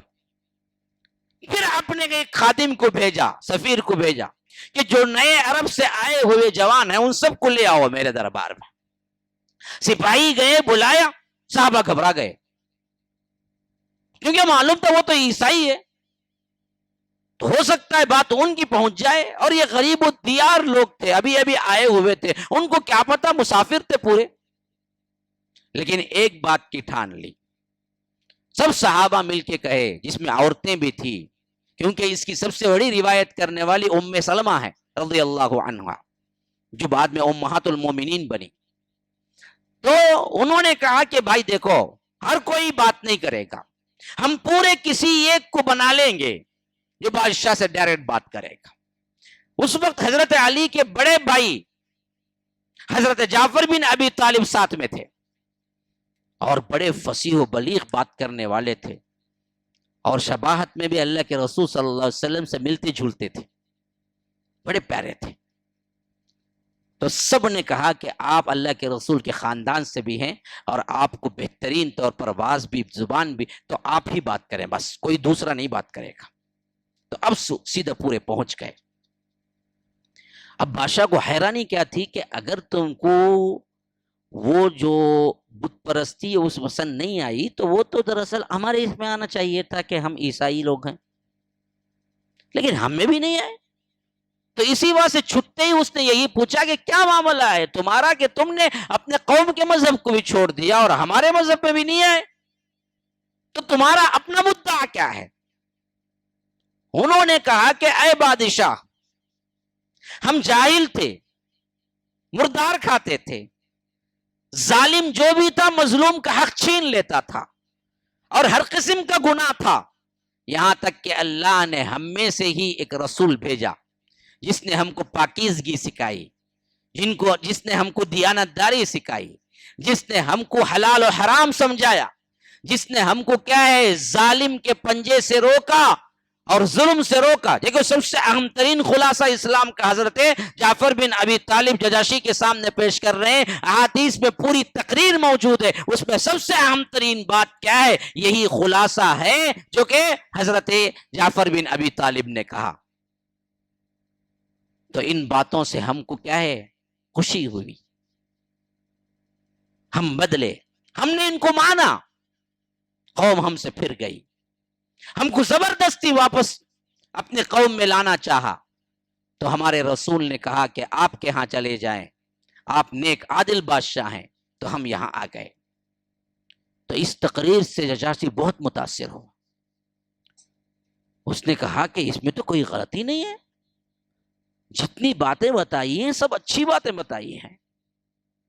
تو اس نے کہا کہ دیکھو، میں تمہارے ساتھ نہیں رہ سکتا، وہ اپنے خوشی سے میرے ملک میں آئے ہیں اور میرے ملک میں امن سے رہنے کے لیے تیار ہیں، تو میں آپ کے سپرد کیوں کروں؟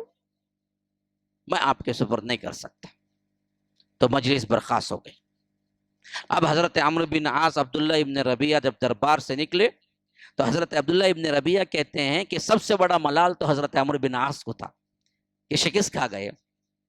تو انہوں نے اپنے ساتھی سے کہا کہ کل ایک ایسا مسئلہ لے آ کے چھوڑوں گا، یہ پھنسیں گے۔ عبداللہ بن ربیعہ کہتے ہیں کہ میں نے کہا کہ بھائی چھوڑو، ایک مرتبہ تو ہم نے کوشش کی لیکن کچھ نہیں ہوا، پھر بھی کچھ بھی کہو، یہ تو ہمارے دور دراز کے رشتہ دار ہی تھے۔ لیکن وہ ذرا پختے تھے، انہوں نے کہا کہ نہیں نہیں نہیں، پھنساتا ہوں میں۔ اب مسئلہ یہ ہو گیا کہ انہوں نے کہا کہ آپ جس مریم کو جس عیسیٰ کو آپ مانتے ہیں ذرا ان کا عقیدہ سنو، یہ گستاخی ہیں ان کے، جیسے ہمارا مسئلہ ہوتا ہے، ہم اولیاء کے گستاخ نہیں، ہم حقیقت صحیح بتاتے ہیں، لیکن یہ بدبخت عوام میں پھیلاتے ہیں یہ عبد القادر جیلانی کے گستاخ ہیں۔ جی اگر بدبخت تو گستاخ ہے، ہم کہاں گستاخ؟ ہم تو پوری زندگی وہی کہتے رہے جو وہ کہتے رہے۔ ہاں ہم کہتے ہیں کہ خدا نہ بناؤ، نبی نہ بناؤ، وہ اللہ والے ایک اچھے انسان ہیں، ایک ولی ہیں، وہ تو ہم بھی مانتے ہیں، لیکن یہ کہتے ہیں یہ گستاخ اولیاء ہیں۔ عوام کیا نہیں کرتی، جج نہیں کرتی، سمجھتی نہیں، انہیں جو بولتا وہی اندھی پٹی باندھ کے ہو انہیں گستاخ اولیاء ہیں، حالانکہ گستاخ اولیاء تو تم ہو پہلے۔ ہاں کتنے ولیوں کو تم نے ہجڑا بنا کے چھوڑ دیا جی، میں واقعات بولوں تو حیران رہ جائیں، ایسا بھی لکھتا کہ کوئی بولیں گے، لیکن لکھے ہوئے ہیں ایسے ہی، میرے پاس وہ وقت نہیں ہے، پہلے ہی سے کہاں پہنچوں، ابھی تک 4-6 سال میں ہوں میں، پھر اس کے بعد یہاں کے 10 سال حافظ صاحب، پھر وہاں کے 10 سال، ہاں کرنا کیا کرے، آپ پھر بولیں گے پھر ختم نہیں کرے شیخ، پھر نہیں ختم کرے، ہم کیسے ختم کریں گے، وقت ہی نہیں مل رہا ہے۔ آپ صاحب بولتے ہیں کہ ایک جج بھی ہو ختم کرتے ہیں آپ، ہم جو مضمون دیتے ہیں۔ اب ایک مرتبہ کیا کرنا، حافظ صاحب کو بٹھا دینا، اب مضمون مکمل کر دو۔ اب میں کیا کروں، ادھر ادھر کچھ الفاظ، کچھ چیزیں جو اہم ترین نصیحتیں وہ نہ بولوں تو پھر تو کیا ہے، اصل مدعا ہی رہ جائے گا۔ پھر بھی کوشش کرتا ہوں شاید مکی زندگی تک تو پہنچ جاؤں مکمل، مدنی زندگی تو بڑی مشکل ہے، ابھی 8:15 ہو گئے، میں پاؤں گھنٹہ اور بولوں گا، 8:30 تک برابر ہے نا، ٹھیک۔ ہاں تو اب یہاں پر معاملہ کیا ہوا کہ انہوں نے ایک بہت اہم ترین ایموشنل ایشو اٹھا دیا۔ انہوں نے کہا کہ ان لوگوں کو آپ بلا کے پوچھیں کہ حضرت عیسیٰ کے متعلق کیا عقیدہ ہے، اور جب یہ نکلے تھے نا جی، اللہ کا کرنا دیکھو، تبھی نیا نیا سورہ جو نازل ہوا تھا وہ سورہ مریم تھی، جو حضرت جعفر حفظ کر کے آئے تھے۔ صحابہ کا معمول کیا تھا کہ جو وحی ہوتی وہ حفظ کر لیتے تھے، اور جیسے ہی وحی ہوتی اللہ کے رسول صلی اللہ علیہ وسلم بھی کیا کرتے تھے، صحابہ کو بلا لیتے تھے کسی جگہ، اور جب تک اعلان عام نہیں ہوا تھا چھپے چھپے دار ارقم ایک پہاڑی کے یعنی یوں سمجھو کہ مکے کی سطح سے بہت اوپر ایک پہاڑی پہ ایک گھر تھا۔ وہ کن کا گھر تھا؟ اس صحابی کا نام تھا ارقم بن ابی الارقم مخزومی، ان کا گھر تھا۔ یہ مکے کی سطح پہ نہیں تھا بلکہ کچھ اونچائی پہ تھا، جہاں سے آواز یا بات چیت جانے کا خطرہ نہیں تھا، اور عمومی طور پر ان کی نگاہ میں بھی نہیں آتا تھا۔ تو اللہ کے رسول صلی اللہ علیہ وسلم 3 سال کے بعد جب اعلان کیے، 4ویں سال، تو صحابہ کو جمع کر کے میٹنگ کرنا یا بولنا یا سکھانا، سب سے اہم ترین چیز تعلم یعنی سکھانا تھا، تعلیم قرآن تھا، تو وہاں جمع کرتے تھے جہاں یہ گھر تھا، جسے بعد میں تاریخ میں دار ارقم کہہ دیا گیا۔ دار مطلب گھر، ارقم حضرت ارقم ان کا گھر، دار ارقم پہلا مرکز تھا جو اسلام میں بنا۔ تو یہاں پر اللہ کے رسول صلی اللہ علیہ وسلم صحابہ کو بلاتے تھے، جب بھی وحی ہوتی، جو وحی کے الفاظ ہوتے، اللہ کے رسول صلی اللہ علیہ وسلم صحابہ کو بلا لیتے تھے، اور اس وحی کے الفاظ کو ایک طبقہ تو وہ تھا جو یاد کرتا تھا، ایک طبقہ تو وہ تھا یاد کرنے کے بعد پھر ان کے الفاظ کو بھی سمجھتا تھا، اور حالانکہ وہ عربی تھے وہ سمجھتے تھے، لیکن پھر بھی اس کی تعلیم کے جو نکات، جو حکمت تھی، وہ اللہ کے رسول صلی اللہ علیہ وسلم سکھاتے تھے۔ جب یہ ہوتا تو رات گزارتے تھے، تو وہ پورا طبقہ ساتھ میں نماز میں بھی پھر وہی قرآن دہراتا تھا۔ ایسی تربیت ہوئی تھی صحابہ کی، یاد رکھو۔ خالی کھیل نہیں تھا کہ ممبر بن جاؤ اس کے بعد چندہ دے دو، مہینے میں مسئلہ ختم، تم ہمیشہ رہو گی جماعت میں۔ یہ جو جماعت تیار ہوئی تھی چندے پہ نہیں تھی، ممبر پہ نہیں تھی، بڑے مضبوط تعلیم پہ تیار ہوئی تھی صحابہ کی جماعت۔ اسی لیے اللہ کہتا ہے کہ یا ایھا المزمل قم اللیل الا قلیلا نصفہ او انقص منہ قلیلا او زد علیہ ورتل القرآن ترتیلا انا سنلقی علیک قولا ثقیلا ان ناشئۃ اللیل ہی اشد وطئا واقوم قیلا ان لک فی النہار سبحا طویلا۔ ہم جانتے ہیں کہ آپ پوری رات کھڑے رہتے ہیں، اوزد علیہ ورتل القرآن ترتیلا۔ ہاں نصفہ او انقص منہ قلیلا، آدھی رات یا آدھی رات سے کچھ کم یا زیادہ اے اللہ کے رسول آپ صحابہ کو لے کے نماز پڑھتے ہیں، نصفہ، آدھی رات، اور عشاء کا ابتدائی ٹائم یا آخری ٹائم بھی رکھ لینا جی، اس حساب سے تقریباً آدھی رات بنتی کیا ہے، 10 کا بھی حساب رکھ لیں، 11 12 1 2 3 کے زمانے میں آدھی رات وہاں کے حساب سے بنتی ہے۔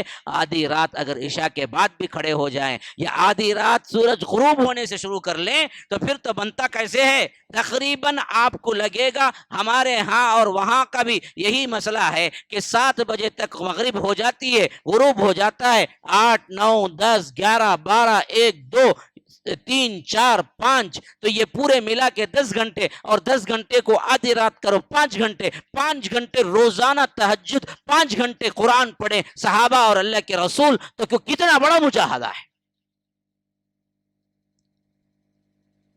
نصفہ، ہاں آپ مکی صورتیں پڑھ جائیے، یہ تمام اشارے ملیں گے جس میں اللہ کہتا ہے ان ربک یعلم انک تقوم ادنی من ثلثی اللیل ونصفہ وثلثہ وطائفۃ من الذین معک، تیرا رب جانتا ہے، ان ربک یعلم، اللہ کے رسول آپ کی ایکٹیویٹیز میری نظر میں ہیں، آپ کیا کچھ کر رہے ہیں اس دین کے لیے، ان ربک یعلم انک تقوم ادنی من ثلثی اللیل ونصفہ، ایک تہائی رات یا پوری رات کھڑے ہوتے ہیں، آدھی رات کھڑے ہوتے ہیں، ونصفہ وثلثہ وطائفۃ من الذین معک، اور ایک بہت بڑی جماعت، ایک طائفہ آپ کے ساتھ رہتا ہے، آپ اکیلے نہیں ہوتے، صحابہ کے ساتھ آپ تہجد آدھی آدھی رات تک پڑھتے ہیں آپ۔ یہ مکی دور کا تھا ایک مرحلہ جس میں اللہ کے رسول نماز کی تربیت کے ساتھ ساتھ قرآن کی تربیت دیتے تھے، اور یہ تربیت وغیرہ سب کیا ہوتی تھی، اجتماعی ہوتی تھی، تاکہ صحابہ سمجھے بات کو، کہ قرآن سیکھتے تھے۔ تو حضرت جعفر اسی وقت مریم سیکھ کے آئے تھے، اور مریم یاد تھی انہیں، جب اس نے بلایا اور پہلا سوال ہی یہی رکھا کہ تم بتاؤ کہ مریم کے بارے میں اور موسیٰ عیسیٰ کے بارے میں عقیدہ کیا ہے، انہوں نے کہا کہ بادشاہ میں کیا کہوں اپنی زبان سے، ابھی ابھی جب ہم نکلے تھے ہمارے رسول پر جو آیات نازل ہوئی تھی وہ یہی مریم کی تھی۔ بعض روایتیں ہیں کہ انہوں نے کہا کہ اے بادشاہ، ہم ان کو اللہ تبارک و تعالی کی روح، پیغمبر اور سچا رسول مانتے ہیں، ہاں بیٹا نہیں مانتے۔ تو تب جا کے اس نے اپنے دربار سے ایک تنکا اٹھایا، اور ایک تنکا اٹھا کے کہا کہ لوگوں سنو، جو کچھ جعفر نے کہا ہے وہی صحیح ہے، کہ وہ اللہ کے روح اور وہ رسول اور وہ سچے ہیں اور کلمت اللہ ہیں، یہی اصل بات ہے، وہ اللہ کے بیٹے نہیں ہیں۔ انہوں نے جو بیان کیا اس عزت میں یہ تن کے برابر بھی اضافہ نہیں ہے۔ تو تاریخ جو بیٹھے ہوئے تھے غصے میں اوہ کیے، یعنی یہ کہ آپ نے بھی ان کی کیا ہے رائے مان لی۔ تو نجاشی نے کہا تم اوہ ہی کہو، بات یہی حق ہے، عیسیٰ بیٹے نہیں ہیں، عیسیٰ اللہ کے رسول ہیں، کلیمہ ہے اور روح اللہ ہے، وَكَلِمَتُهُ أَلْقَاهَا إِلَى مَرْيَمَ وَرُوحٌ مِّنْ، وہی ہیں۔ جب یہ بات ہو چکی تو اب جا کے نجاشی نے کہا کہ کوئی ایسی بات بھی ہے، جیسے موسیٰ پہ کیا ہے تورات اتری، جیسے عیسیٰ پہ انجیل اتری، ایسا کچھ کلام بھی تمہارے نبی پہ اترا؟ تو حضرت جعفر نے کہا کہ ہاں، ابھی جب ہم آ رہے تھے تازہ تازہ مریم اتری تھی، میں آپ کو پڑھ کے سناؤں؟ تو کہا کہ ہاں سناؤ۔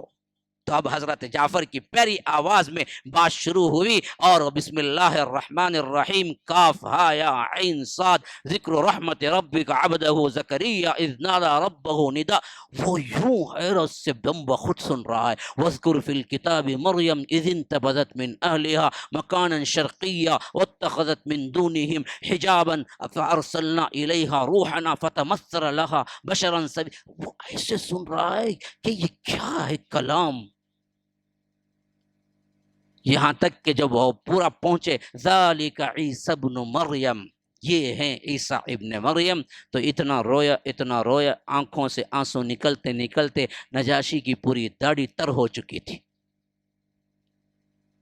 اس نے کہا کہ خدا کی قسم یہ کلام اور موسیٰ کا کلام ایک ہی جگہ سے نازل ہوا ہے, منبع ایک ہے. پھر اس کے بعد غصہ آ گیا. نجاشی نے کہا کہ اب یہ میرے ملک میں پورے حق سے رہیں گے, اگر ان پر کوئی گالی گلوچ یا کوئی بھی ٹھیس ایذا پہنچائے گا تو پھر ٹیکس ادا کرنا پڑے گا, جرمانہ ادا کرنا پڑے گا تم لوگوں کو. اور غصے میں کہا کہ یہ عرب کے لوگ جو کچھ بھی لائے ہیں تحفے تحائف سب کے سب واپس کرو اور ان کو بولو کہ نکلو باہر, راستہ ناپو.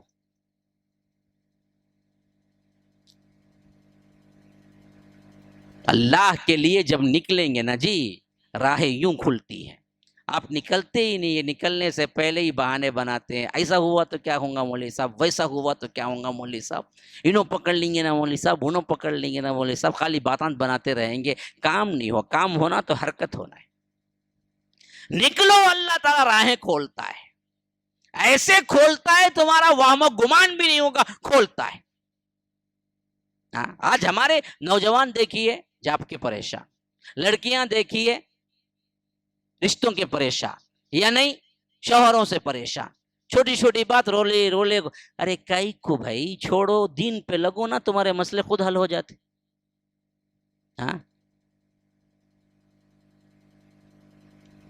سسرال کا ظلم, ساس کا ظلم, فلاں کا ظلم, کیا ہو گئی بچی, کیا ہے ڈپریشن میں شکار ہوگی مولوی صاحب, اب دوا کھاری. کائی کو جی ڈپریشن میں گئی جب ساس کا ظلم بڑھا, سسرے کا ظلم بڑھا, یا ننن کا بڑھا, قرآن پڑھنا شروع کر دیتی, تم داعیہ اسلام بنتی, تم اپنے حساب سے کیا ہے دعوت دین شروع کرتی. اللہ ایسا ڈالتا ساس کے دل میں, سلامہ کرتی انہیں آ کے روزانہ اٹھ کے. کیا حفصہ بستے ہیں, کر کو دیکھو.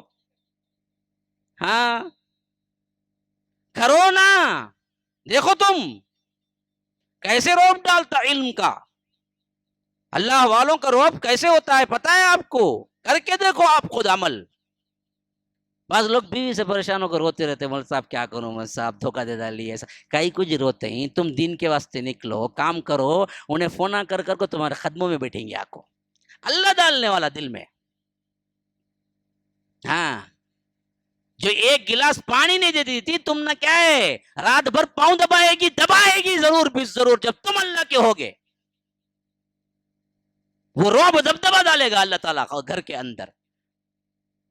بچے یوں ادب کریں گے گویا کہ کیا ہے اپنے استاد کی بھی نہیں کرتے ہیں, ویسے کریں گے باپ کی ادب. لیکن جب باپ اللہ والا ہو, میں سطحی باتیں نہیں کرتا, میں نے آنکھوں سے دیکھا ہے تو بولا ہے, کیونکہ پوری مخلوق اللہ کی ہے.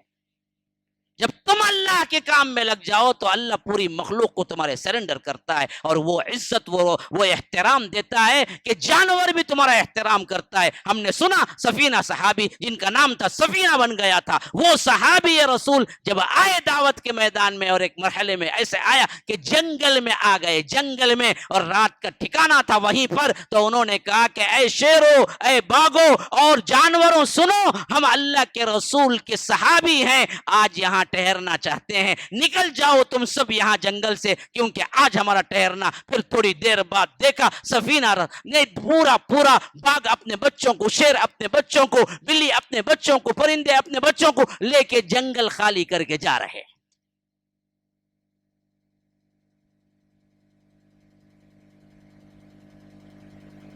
تم تو بنو نا اللہ والے, بن کے دکھاؤ نا, تمہارے مسائل نکل جائیں گے, تم مسائل سے نکل جاؤ گے. یہ دنیا کے مسائل کو تم نے بنا لیا کہ سر کا سب سے بڑا سر درد, تو اللہ نے حوالے کر دیا دنیا ہے کہ اسے نمٹاتے رہو, اسے نمٹاتے رہو, اسے ہی نمٹاتے. اسی لیے مجھے وہ دعا بڑی پیاری لگتی ہے جو صحابہ اللہ کے رسول صلی اللہ علیہ وسلم کیا کرتے تھے, وَلَا تُسَلِّطْ عَلَيْنَا مَن لَا يَخَافُكَ فِينَا وَلَا يَرْحَمْنَا. اے اللہ ہمارے اوپر ایسے کسی کو مسلط نہ کر دے جو بے رحم اور رحم کرنا نہ جانتا ہو, جو نہ ڈرتا ہو، ایسے ظالم کو ہم پر مسلط نہ کر جو نہ ڈرتا ہو نہ انسانیت پر رحم کرنا جانتا ہو. ایسے جتنے ظالم ساس ہیں اللہ سے تم یہ دعا کرو کہ ان کو میرے اوپر مسلط نہ کر، تو سسرا بھی غالب نہیں، ظالم کیا ہے ساس بھی غالب نہیں ہوتی. لیکن کر تو صحیح نا باوا، تو کرتے ہی نہیں نا. اور ایک جملہ ہے اسی دعا کا، اللہ کے رسول فرماتے وَلَا تَجْعَلِ الدُّنْيَا أَكْبَرَ هَمِّنَا، اے اللہ دنیا کے مسائل کو اتنا بڑا نہ کر دے کہ میں اسی کے لیے کیا ہے پریشان ہو جاؤں. میری نظر میں دنیا کے مسائل کو بڑا نہ کر. وَلَا تَجْعَلْ، دنیا کا کیا بھی ہو، کوئی بھی پریشانی ہو، بچہ بیمار، بیوی پریشان یا بیوی روٹھی ہوئی، ارے جاؤ جی میری نماز پہلے برابر ہو گئی تو بس ہے، اس کے بعد آگے دیکھتے ہو تم نہ بھائی. تمہیں رو لے کو بیٹھو ابھی ایک آدھا گھنٹہ بیٹھو، مجھے کیا ہی مسئلہ نہیں، میں جا تو نماز پڑھ لے کو، چائے پی لے کو، آگے دیکھتا ہوں، پھر تب رو لے کو رہے تو بول تو رو نہ کو جی بول کو، اب پریشان کرو نا، اب نماز کا ٹائم جاتا ہے. ایسا بنو. ہاں وَلَا تَجْعَلِ الدُّنْيَا أَكْبَرَ هَمِّنَا، دنیا کا سامان، دنیا کی پریشانیاں اے اللہ مجھے بڑا نہ کہتا، حقیر ہے سب. اصل میں صحابہ کے راز خوشی کا بھی یہی تھا بھائی، ان لوگوں نے دنیا کبھی سر پہ چڑھائی ہی نہیں، اصل تو وہی تھا. ان کے تمام مسائل دین کے تھے، دنیا میں کچھ نہیں تھا. اللہ نے بھی انہیں دیا دیا دیا، اور ہم نے دنیا ہی کو سب کچھ سمجھ کے بیٹھ گئے، بس اس کے علاوہ کوئی چیز کہیں نہیں جاتی، خالی دنیا. تو ہم اللہ نے کیا کیا، حوالے کر دیا، جا اسی کے پیچھے جا.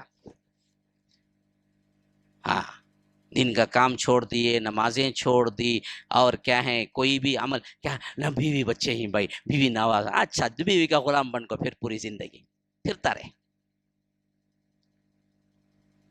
نکل پھر دیکھ اللہ کیسے کیسے نوازتا تجھے.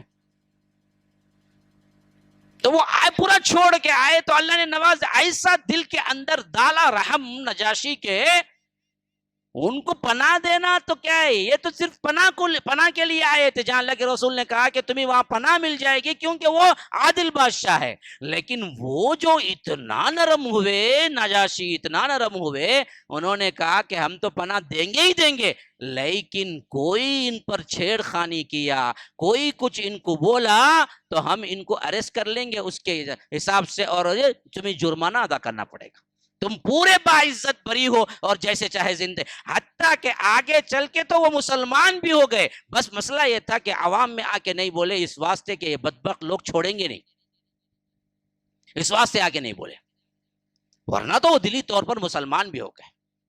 اسی بات سے تو حضرت ام سلمہ کا نکاح کے سلسلے میں اللہ کے رسول نے انہی کو وکیل بنایا کہ تم ہی پڑھا دو میرا نکاح.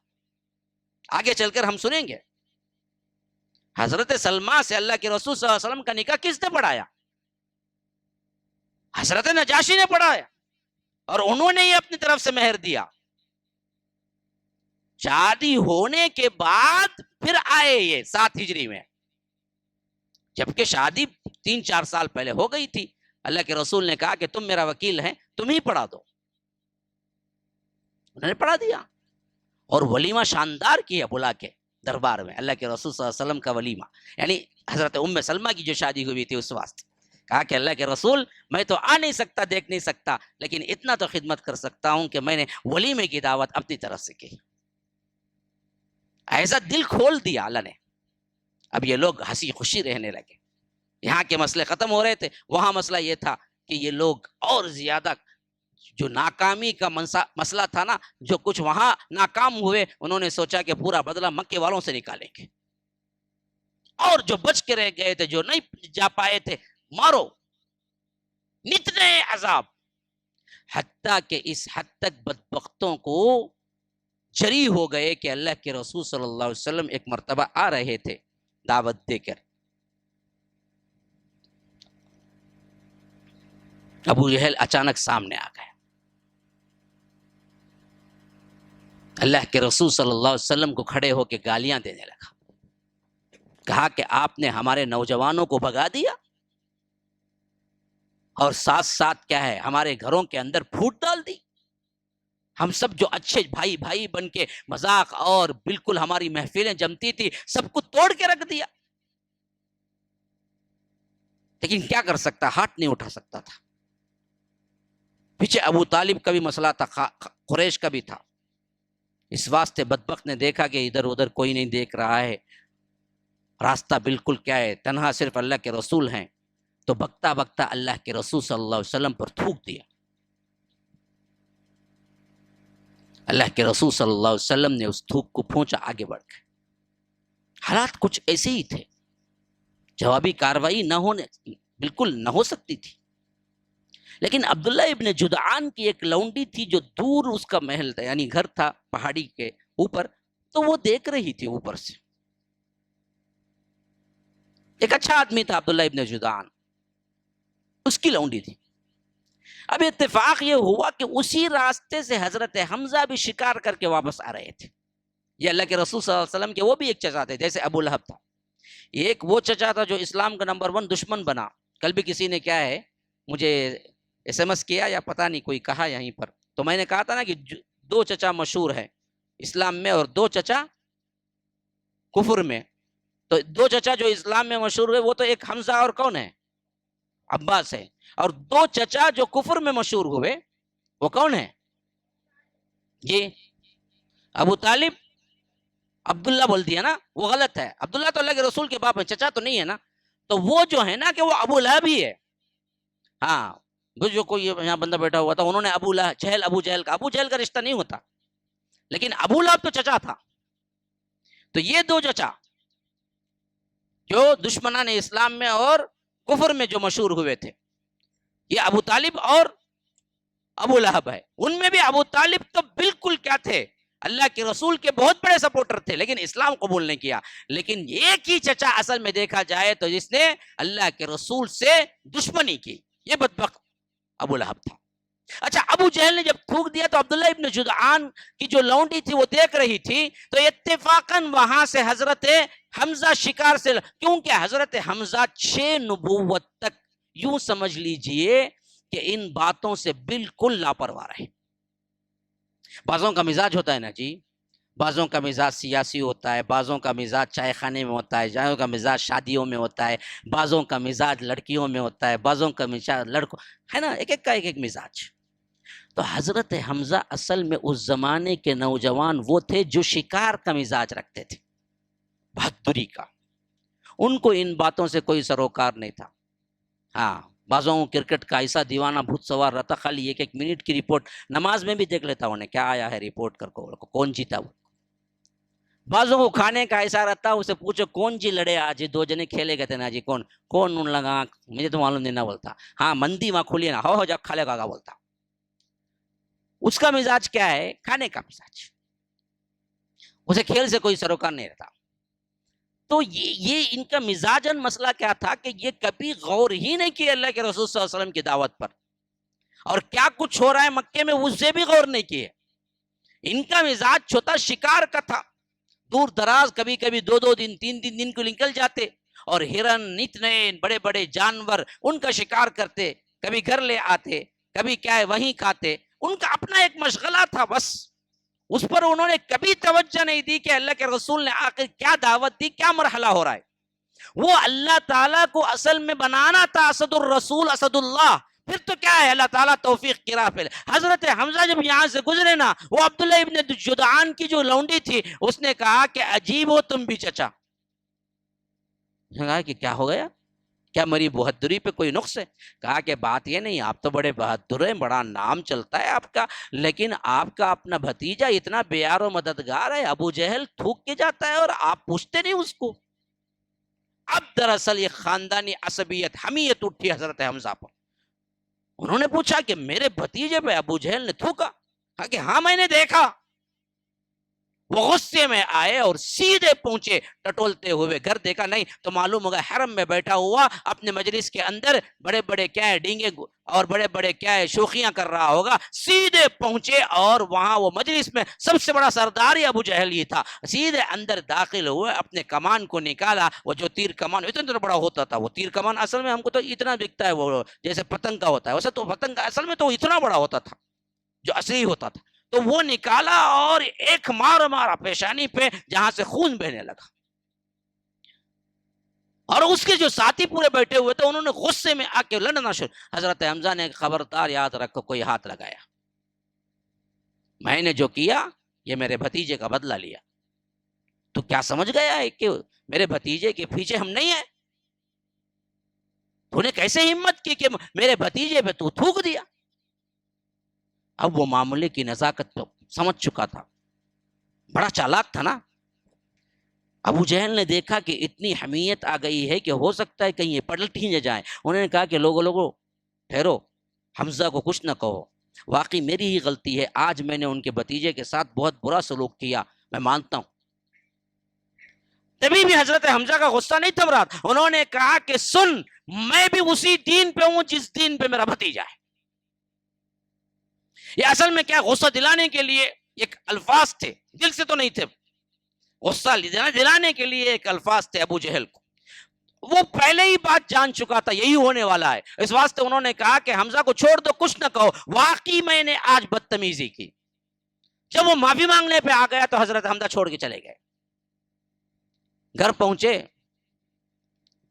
آرام کا وقت تھا، رات کو کہتے ہیں کہ میں سوچنے لگا میں نے بھی کیا کہہ دیا، حضرت حمزہ کہتے ہیں کہ میں سوچنے لگا میں نے بھی کیا کہہ دیا، میں کہاں قریش کہاں، میں سردار، میں محمد الرسول اللہ کا چچا، میں ان کے دین پہ آ جاؤں؟ ارے یہ تو میں نے غصے میں بات کہہ دی، میں کیسے پلٹ سکتا ہوں؟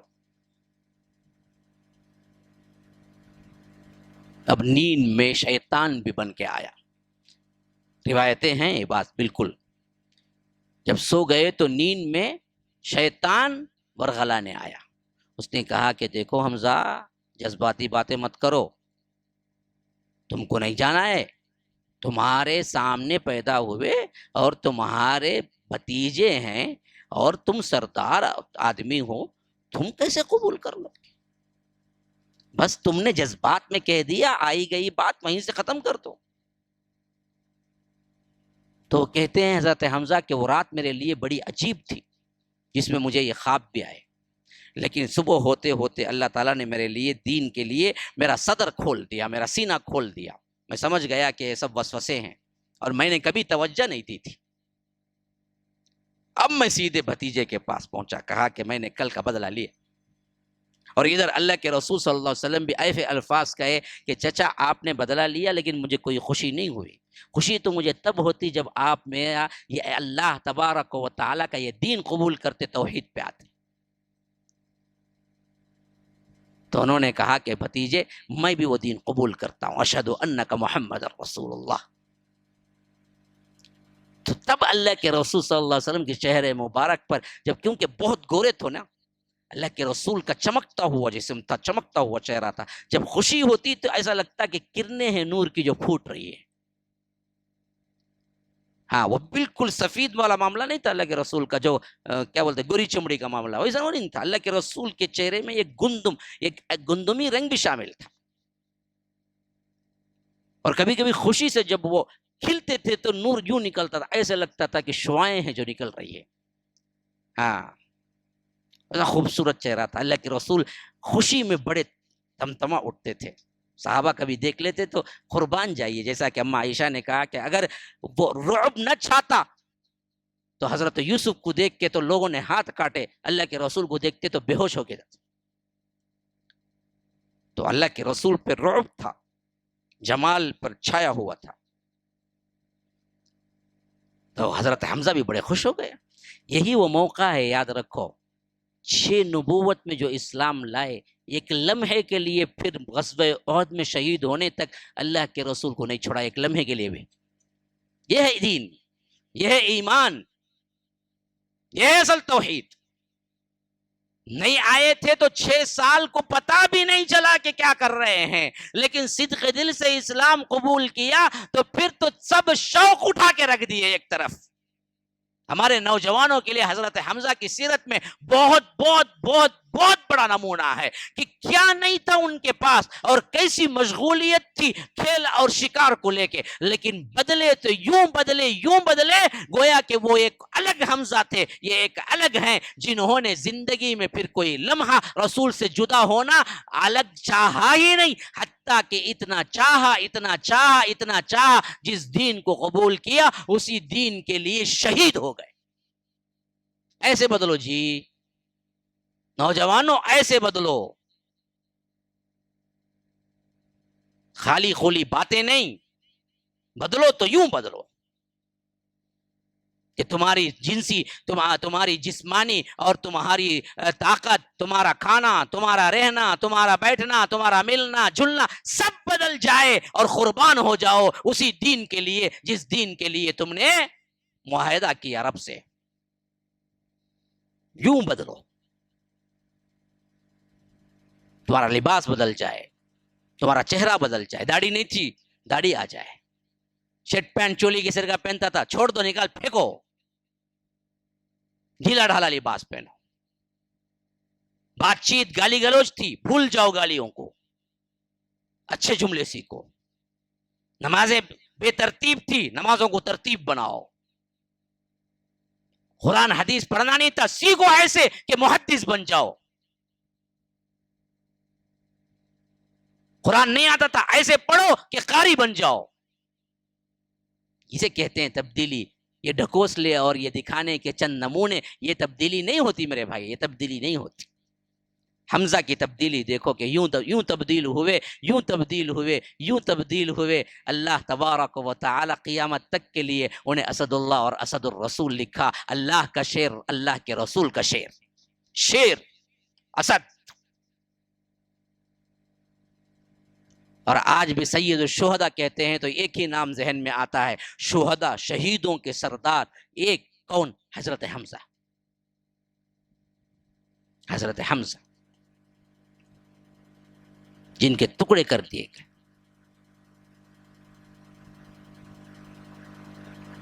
تو یہ یوں ہوا، یہ یہاں پہنچے، اللہ کے رسول صلی اللہ علیہ وسلم کے پھر ساتھ رہنے لگے، تو اللہ کے رسول کو حضرت حمزہ کے ایمان لانے کے بعد خود اسلام کو بہت بڑی تقویت ملی۔ جتنا کچھ یہ بے یار و مددگار سمجھ کے جماعت کو نقصان پہنچاتے تھے، مشرکین مکہ کے اندر ایک طرح کی کمزوری شروع ہو گئی، ارے اب تو کیا ہے، حضرت حمزہ ان کے ساتھ ہے، اور انہوں نے بھی کہہ دیا کہ اللہ کے رسول اگر یہ لوگ کچھ نہ کچھ کریں، اگر یہ لوگ بیجا آڑے آئیں گے تو پھر تو کیا ہے، ہم بھی خاموش نہیں بیٹھیں گے۔ اللہ کے رسول صلی اللہ علیہ وسلم دار ارقم میں تھے کہ اچانک پکار ہوئی 3 دن بعد، بالکل 3 دن بعد، اس واقعے کے 3 دن بعد اللہ کے رسول زار ارقم میں ہیں، حضرت حمزہ ساتھ میں ہیں، تو اچانک شور اٹھا۔ شور کیا تھا؟ عمر آ رہے ہیں، عمر آ رہے، 6 نبوت، یاد رکھو 6 نبوت ہی ہے حضرت عمر کا بھی اسلام، حضرت حمزہ کے 3 دن بعد اسلام قبول کیے، تو اچانک شور اٹھا، عمر آ رہے ہیں، عمر۔ بعض صحابہ نے کہا کہ عمر آ رہے ہیں تو ضرور کوئی نہ کوئی کیا ہے، قتل کا منصوبہ یا کچھ نہ کچھ ہوگا، کیونکہ ان کی اسلام مخالفت دشمنی سب کو معلوم تھی۔ وہ اپنے بہنوی کو اتنا مارتے تھے کہ لوگ پریشان ہو جاتے تھے، کیونکہ بہنوی پہلے مسلمان ہوئے، سعید ابن زید، اور بہن فاطمہ بھی پہلے مسلمان ہوئی تھی، اور سعید ابن زید تو عشرہ مبشرہ میں تھے پہلے سے۔ ہاں، تو اب لوگوں نے کہا کہ یہ تو دراصل کوئی اچھی نیت سے نہیں آئیں گے، عمر تو آ رہے ہیں تو پھر تو ہم کو بھی چوکنا ہونا پڑے گا۔ اب اس وقت حضرت حمزہ آئے سے دیکھو، کہا کہ اگر اپنی اچھی نیت سے آئے ہیں تو ہم بھی خاموش ہیں، اگر وہ بری نیت سے آئے ہیں تو پھر ہم انہی کی تلوار سے ان کی گردن اڑا دیں گے، آنے دو۔ اللہ کے رسول صلی اللہ علیہ وسلم کو ایک طرح کی بھنک تھی کہ عمر کیسے مزاج کے، اسی واسطے کہا کہ عمر آتے ہیں تو آنے دو۔ اس وقت ساتھ میں کیا تھے؟ ان کے بہن بھی سعید ابن زید بھی تھے، اور ان کے بہن حضرت فاطمہ بھی تھی، اور ساتھ میں حضرت خباب بھی تھے، تو ان کو مسلمان بنانے میں بہت بڑا ہاتھ تھا۔ وہ تینوں جب اندر داخل ہوئے تو سب تو وہیں رک گئے۔ اللہ کے رسول صلی اللہ علیہ وسلم نے حضرت عمر سے کہا کہ آپ آئیے۔ جب حضرت عمر بالکل قریب آ گئے تو اللہ کے رسول نے یوں پکڑا، اللہ کے رسول نے یوں پکڑا محبت سے حضرت عمر کو، کہا کہ عمر ابھی بھی وقت نہیں آیا ہے کہ تم اسلام لے آؤ؟ کہا کہ اللہ کے رسول اسلام لینے کے لیے آیا۔ اللہ کے رسول نے کہا کہ اللہ اکبر، نعرہ تکبیر جب اللہ کے رسول نے بلند کیا، پورے صحابہ مل کے نعرہ تکبیر، ایسے لگا کہ گویا کہ پورا مکہ مسلمان ہو گیا ہے، پورے مکے میں گونج اٹھی، اور اللہ کے رسول کا چہرہ خوشی سے تمتما اٹھا۔ دو بڑے سپوتوں کو، دو بڑے اہم ترین کردار کو اللہ تبارک و تعالی نے ہدایت کی توفیق نصیب کی، تو جماعت بڑی مضبوط بن گئی، اور یہ لاتے ہی کہا کہ اللہ کے رسول ہم کیوں چھپ کے نماز پڑھیں؟ کیا ہم حق پہ نہیں ہیں؟ کہا کہ حق پہ ہیں۔ کیا وہ لوگ باطل پہ نہیں ہیں؟ کہا کہ باطل پہ ہیں۔ پھر تو آپ اجازت دیں ہم علل اعلان حرم میں نماز پڑھیں گے۔ اللہ کے رسول صلی اللہ علیہ وسلم کو یہ ادا بہت پسند آئی، کہا کہ ہاں پڑھیں گے۔ کہا کہ پھر تو کیا ہے، دو ٹکڑی بنیں گے، اور ایک ٹکڑی حضرت حمزہ کی رہے گی، ایک ٹکڑی میری رہے گی۔ جب پہلی ٹکڑی نماز ادا کرے گی تو دوسری ٹکڑی حفاظت کے لیے کھڑے رہے گی، اور دوسری ٹکڑی پڑے گی تو پہلی ٹکڑی حفاظت کے لیے۔ اب علل اعلان دار ارقم سے نکلے پورے صحابہ، ایک ٹکڑی کی کیا ہے جماعت کی حفاظت کے لیے حضرت حمزہ ایک طرف، حضرت عمر، اور علل اعلان نکل کے جا رہے ہیں حرم کی طرف۔ تو پورے پریشان، یہ کیا ہو گیا ہے کہ دو طرف دو بڑے بڑے سورما آگے چل رہے ہیں، مجال ہے کسی کی کہ کوئی ٹیڑھی نگاہ سے بھی صحابہ کو دیکھے۔ حرم پہنچے اور اللہ کے رسول نماز شروع کی تو پہلی ٹکڑی پڑی تو دوسری حفاظت کے لیے، دوسری پڑی تو پہلی حفاظت کے لیے، اس طرح علل اعلان نماز پڑھ کے نکلے۔ اللہ کے رسول خوشی سے اپنا چہرہ تمتما اٹھا اور کہا کہ عمر تم عمر نہیں ہو، تم عمر الفاروق ہو، تم نے فرق کر دیا، اسلام اور کفر میں تم نے امتیاز قائم کر دیا۔ هذا وباللہ التوفیق، صلی اللہ وسلم علی نبینا محمد۔ اسأل اللہ لی ولکم ولسائر المسلمین من کل ذنب فاستغفروه انه هو الغفور الرحیم۔ السلام علیکم ورحمۃ اللہ وبرکاتہ۔ باقی ویسے ہی رہ گئی ہے، اب ہم کیا کریں؟ ہم نے بھی کوشش کی ہے، وقت بھی زیادہ ہے، اور دوسرے لوگ بھی ہیں، دور سے بھی آنے والے ہیں۔ انشاءاللہ وعدہ ہے، وعدہ ہے، ہاں؟ اگلا کبھی بھی موقع ملے تو اس کو ہم کنٹینیو کریں گے انشاءاللہ۔